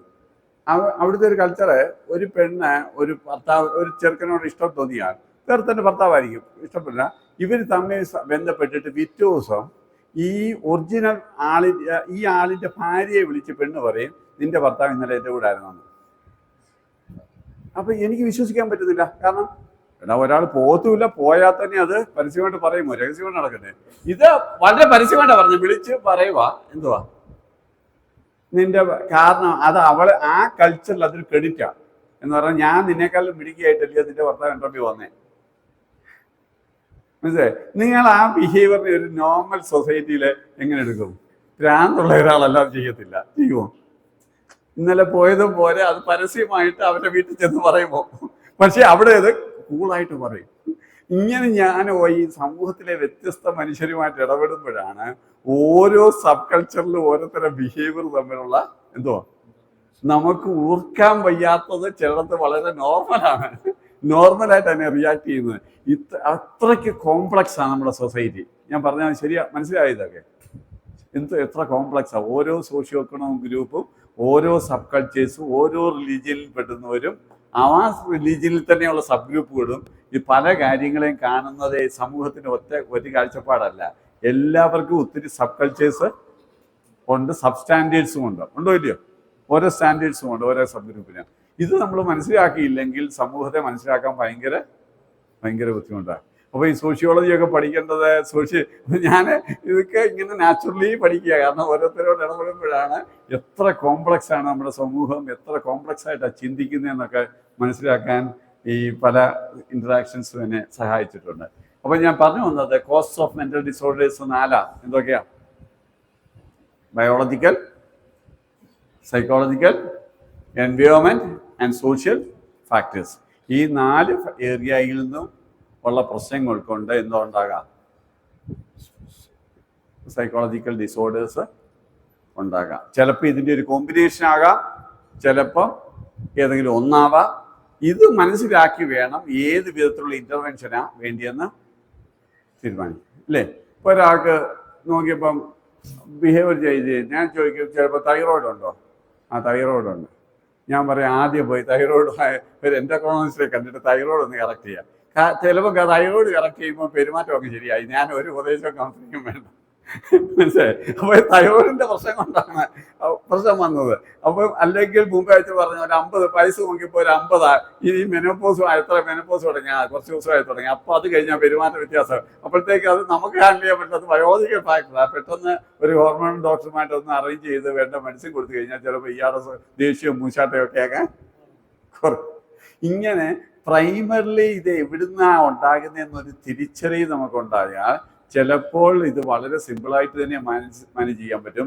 ചിലത് ഇത് മനസ്സിലാക്കാതെ വളരെ കോംപ്ലക്സ് ആയിട്ട് മാനേജ് ചെയ്യും. ഇപ്പം സിക്നെസ് തന്നെ നിങ്ങൾക്ക് സ്ഥിരമുള്ളതാണ് ഈ സൈക്കോസൊമാറ്റിക് ഇൽനെസ്. നമ്മുടെ നാട്ടിൽ 40% നമ്മുടെ ഈ മെഡിക്കൽ OP വരുന്ന ഒരു സൈക്കോസൊമാറ്റിക് ഇൽനെസ്സാണ്. ഇത് ഡോക്ടർമാർ പറയത്തുമില്ല, സമ്മതിക്കത്തുമില്ല. പക്ഷെ 40% പേരും മനസ്സിൻ്റെ കഷ്ടം കൊണ്ടുണ്ടാകുന്ന ശാരീരിക രോഗങ്ങളാണ്. എന്ന് പറഞ്ഞാൽ ഈ ആഴ്ച തലവേദന, അത് ന്യൂറോയെ കാണിച്ച് ചികിത്സിക്കുമ്പോൾ വരുന്ന ദിവസം ചെസ്റ്റ് വേദന, ചെസ്റ്റിന് ട്രീറ്റ് ചെയ്ത് കഴിയുമ്പോഴത്തേക്കും വയറയിലാകും, ചിലപ്പോൾ കാലയിലാകും. ഇങ്ങനെ മാറുന്ന ഒരു പെയിൻ ഇല്ല, രോഗവുമില്ല. തലയ്ക്ക് രോഗമുണ്ട്, തലയ്ക്ക് നിൽക്കും, നെഞ്ചിനകത്ത് നെഞ്ചിനകത്ത് നിൽക്കും. പക്ഷെ ഒരിടത്ത് ചികിത്സിക്കുമ്പോഴത്തേക്ക് അത് അവർക്ക് അനുഭവപ്പെടുന്ന, കള്ളം പറയുന്നൊന്നുമല്ല, പക്ഷെ അവർക്ക് ശരീരം ഇപ്പം മനസ്സിൻ്റെ ടെൻഷൻ കൊണ്ട് ഇത്രയും അസുഖം ഉണ്ടാകാമോ? ഇപ്പം ഞാൻ നല്ല മിടുക്കനായിട്ടിരിക്കുന്നു, ഇപ്പം എൻ്റെ വീട്ടിൽ നിന്നൊരു ബാഡ് ന്യൂസ് കിട്ടിയാൽ എനിക്ക് ഡ്രൈവ് ചെയ്ത് വീട്ടിൽ പോകാൻ പറ്റില്ല, നിങ്ങൾ എന്നെ കൊണ്ടുവരണം, എനിക്ക് വല്ലതും പറ്റിയോ? ഒന്നുമില്ല. പക്ഷേ എനിക്ക് കണ്ണും കാണത്തില്ല, ഇറങ്ങാനും പറ്റത്തില്ല, വണ്ടി ഓടിക്കാനും പറ്റത്തില്ല. അപ്പോൾ മനസ്സ് ഒരു നിമിഷം കൊണ്ട് എന്തോ ചെയ്തു പോയി, ബലം പോയി. അപ്പോൾ മനസ്സും ശരീരമായിട്ട് അത്രയ്ക്ക് ബന്ധമുണ്ടോ? ഉണ്ടോ ഇല്ലയോ? ഉണ്ട്. അപ്പം ശരീരത്തിലുണ്ടാകുന്നത് മനസ്സിനെയും ബാധിക്കും, മനസ്സിലുണ്ടാകുന്നത് ശരീരത്തെ. ഇപ്പം പെട്ടെന്നൊരാൾ ക്യാൻസറാണെന്നറിഞ്ഞു, അല്ലെങ്കിൽ ഒരു അസുഖമാണെന്ന് പറഞ്ഞു, കിഡ്നി പോയെന്നറിഞ്ഞു, ആളുടെ മനസ്സിൻ്റെ നില മാറുമോ ഇല്ലയോ? മാറും. ശരീരത്തെ മാത്രമല്ല ബാധിച്ചേ, അതിനേക്കാൾ അത് മനസ്സിനെ കയറി ബാധിക്കും. ഇപ്പം ഇത് തമ്മിൽ അങ്ങോട്ടും ഇങ്ങോട്ടും ഭയങ്കര റിലേറ്റഡ് ആണ്. ഇത് മനസ്സിലാക്കി കഴിഞ്ഞാലേ നമുക്ക് എന്ത് പറ്റൂ, എവിടുന്നായി പ്രശ്നങ്ങൾ വരുന്നതെന്നൊരു തിരിച്ചറിവ് ഉണ്ടാകത്തുള്ളൂ. അപ്പം കുറച്ചുകൂടെ വിശാലമായിട്ട് നോക്കുമ്പോൾ ഞാൻ ധാരാളം പേരെ ഇങ്ങനെ ഫിസിക്കൽ ഡിസീസ്, അവസാനം ഞാൻ പറഞ്ഞ എല്ലാ ടെസ്റ്റും ഉള്ളപ്പോൾ അവരങ്ങോട്ട് ചെയ്യുന്നത്, എനിക്ക് സ്കാൻ ചെയ്യണം, എനിക്ക് വയറിന് സ്കാൻ ചെയ്യണം, തലയ്ക്ക് സ്കാൻ ചെയ്യണം, ഇങ്ങനെ ചെയ്യുന്ന ഡോക്ടർ ഷോപ്പിംഗ് നടക്കുന്നവരുണ്ട്. ഇവർക്കാ അപ്പോൾ എവിടെയെങ്കിലും ഒരു മിഷൻ പുതുതായിട്ട് വന്നോട്ടെ, അവിടെ അത് വന്നിട്ടുണ്ട്, എനിക്ക് അത് പോയി ചെയ്യണം. കാരണം എന്തുവാ, എന്നും അസുഖം. ഇത് കൂടുതലും സൈക്കോളജിക്കലാണ്. ഈ വെറുതെ കാശ് മുടക്കുന്ന മിക്കവാറും ഇങ്ങനെയുള്ളവരെ കണ്ട പകുതി ഹോസ്പിറ്റൽ റൺ ചെയ്യുന്നത്. കാരണം ഇവർക്ക് റിസ്ക് ഒന്നുമില്ല, ഇവരിങ്ങനെ ട്രീറ്റ് ചെയ്തുകൊണ്ടിരിക്കും. ടെസ്റ്റ് എഴുതി കഴിഞ്ഞാൽ സന്തോഷത്തോട് പോയി മൊത്തം ടെസ്റ്റും എടുക്കും. പക്ഷേ ഇത് മനസ്സിൻ്റെ പ്രശ്നം കൊണ്ടുണ്ടാകുന്ന ശാരീരിക അസുഖങ്ങളാണ്. ഇങ്ങനൊരു ഗ്രൂപ്പ് ഓഫ് അസുഖങ്ങളുണ്ടോ? ഒരു ടെസ്റ്റിനും ഒരു സ്കാനിങ്ങിൽ കിട്ടത്തുമില്ല. അതേസമയം വയ്യാഴിക ഒട്ടും മാറത്തും ഇല്ല. അപ്പം ഇങ്ങനെ ഒരാളിനെ മെഡിക്കലിൽ കൊണ്ട് നടക്കാതെ ഈ ആളിനൊരു സൈക്കോളജിക്കൽ ഹെൽപ്പാണ് വേണ്ടിയെന്ന് എത്ര പേർക്ക് ഇപ്പോഴും മനസ്സിലായിട്ടുണ്ട്. അപ്പം നമ്മളിതൊക്കെ പഠിക്കുമ്പോൾ സ്ഥിരം നോക്കി അവിടെ ചെയ്തപ്പോൾ അവിടെ കുഴപ്പമില്ല, ടെസ്റ്റിന് ഒന്നും കുഴപ്പമില്ല, അവിടെ ചെയ്ത് എന്നാൽ നമുക്ക് പറയാം, ഈ കൗൺസിലിംഗ് പോകും, ഈ കുറച്ച് ദിവസത്തേക്ക് ഒരു ടെസ്റ്റും ചെയ്യാവുന്ന ഇവർ പോകാൻ ഇത്ര മടിയാണ്. കാരണം അവർ സമ്മതിക്കത്തില്ല, എനിക്ക് അസുഖം ഉണ്ടെന്നല്ലേ ഇവർ വിശ്വസിക്കുന്നത്. പക്ഷേ അസുഖം ഉണ്ടെന്നുള്ളത് ശരിയാ, പക്ഷെ അസുഖം കൂടുതലും എവിടെ നിന്ന് വന്നാ, മനസ്സിലെ പ്രശ്നം കൊണ്ട്. ഇത് ഒരു ടെസ്റ്റിനകത്ത് കിട്ടത്തില്ല. കിട്ടുമോ? അസുഖം ഒട്ടും മാറത്തും ഇല്ല. ഉള്ള കാശ് മുഴുവൻ കൊണ്ട് ഡോക്ടറെ ഷോപ്പിംഗ് എടുക്കുന്ന ധാരാളം വിശ്വാസികളായ ആൾക്കാരുണ്ട്. അപ്പൊ ഇങ്ങനെ ഞാൻ പറഞ്ഞു വരുമ്പോൾ നമ്മൾ രോഗത്തെക്കുറിച്ചും മാനസികാവസ്ഥയെക്കുറിച്ചും ഒക്കെ എത്ര വിശാലമായിട്ട് കാണേണ്ട ഒരു ആവശ്യം ഉണ്ടോ? ഇത്തരം പലതും നമ്മൾ കാണുമ്പം പലതും എന്ന് വിചാരിച്ചാൽ എല്ലാ അസുഖം ഒരു ആദ്യമേ നിനക്ക് മനസ്സിലാകുന്നെന്ന് പറയരുത്. നമ്മൾ ടെസ്റ്റൊക്കെ നോക്കി കുഴപ്പമില്ലെന്ന് പറഞ്ഞു കഴിഞ്ഞു. കാരണം ആദ്യം ഫിസിക്കൽ സിംറ്റംസ് ആരാ ഇറാഡിക്കേറ്റ് ചെയ്യേണ്ടത്? ഡോക്ടേഴ്സ് ഇറാഡിക്കേറ്റ് ചെയ്യേണ്ടത്. പക്ഷേ പല ഡോക്ടേഴ്സും പല ടെസ്റ്റിങ് കഴിഞ്ഞ് ഇറാഡിക്കേറ്റ് ചെയ്തിട്ടും പിന്നെ അടുത്ത ഡോക്ടേഴ്സിനെ നോക്കി അടുത്ത ടെസ്റ്റ് നോക്കി നടക്കുന്നതിനെ കുറിച്ചാണ് ഞാൻ പറഞ്ഞത്. അല്ല ആദ്യമേ ഇത് കേട്ടാ പറഞ്ഞാൽ നിനക്ക് മനസ്സിലാന്ന് പറഞ്ഞ് തള്ളരുത്. കാരണം സിംറ്റമാണ് ശരിയാണോ തെറ്റാന്ന് നമുക്ക് വിവേചിക്കാൻ പറ്റത്തില്ല. അപ്പം ഇങ്ങനെയൊക്കെ കുറച്ചുകൂടെയൊക്കെ വിശാലമായിട്ട് കാര്യങ്ങളെ കാണാൻ നമുക്ക് കഴിഞ്ഞാൽ നമുക്ക് കുറച്ചുകൂടെ മനുഷ്യനെയും മനുഷ്യൻ്റെ പ്രശ്നങ്ങളെയും കുറച്ചുകൂടെ ആഴത്തിൽ മനസ്സിലാക്കാൻ പറ്റും. അപ്പോൾ ഇന്നത്തെ ക്ലാസ് കൊണ്ട് എന്താ പ്രയോജനമുണ്ടായി? മനുഷ്യനെ മനസ്സിലാക്കുന്നതിൽ, പെരുമാറ്റത്തെ മനസ്സിലാക്കുന്നതിൽ, ഇമോഷൻസിനെ മനസ്സിലാക്കുന്നതിൽ, വ്യത്യസ്തമായ ആളുകളെ വ്യത്യസ്തമായി മനസ്സിലാക്കാൻ ഒക്കെ കാരണം ഓരോ മനുഷ്യനും ഓരോരുത്തരും യുണീക്കാണ്, അവരുടെ ഡെവലപ്മെൻറ്റ് യുണീക്കാണ്. ഇതൊക്കെ ഒന്ന് മനസ്സിലാക്കുമ്പോൾ കുറച്ചുകൂടെ വിശാലമായിട്ട് ആളുകളെ കാണാൻ നമുക്ക് കഴിയും. ആ കഴിയുമ്പോൾ അത് നമ്മളങ്ങ് ഡയഗ്നോസ് ഒന്നും ചെയ്തില്ല, എന്നാൽ കുറച്ചൊരു അണ്ടർസ്റ്റാൻഡിങ് എങ്ങനെ നോക്കിയാൽ നമുക്ക് എന്ത് ചെയ്യാൻ, ചിലരെ ഗൈഡ് ചെയ്യാൻ പറ്റും. നീ ആ ഡോക്ടറെ നീ ഒരു കൗൺസിലിംഗ് ഒന്ന് പോകും, അല്ലെങ്കിൽ നമുക്കൊരു അപ്പോയിൻമെൻറ്റ് എടുത്ത് നമുക്ക് രണ്ടുപേരും ഒന്ന് പോയി നോക്കാം എന്നൊക്കെ ഒന്ന് പറയാൻ, അല്ലെങ്കിൽ ഇത്തരം ചില അസുഖങ്ങളുടെ ഡോക്ടറെ കാണേണ്ടതാണ് എന്ന് പറയാൻ, കൗൺസിലിംഗ് പോകേണ്ടതെന്ന് പറയാൻ ഒക്കെ ഉള്ള ഒരു വിവരമെങ്കിലും നമുക്ക് കിട്ടുവാണെങ്കിൽ, മാത്രമല്ല അങ്ങനെയുള്ളവരെ നമ്മുടെ മനോഭാവം, അങ്ങനെയുള്ളവരെ കൈവിടുകയല്ല, ചേർത്ത് പിടിക്കുകയും സ്നേഹിക്കുകയും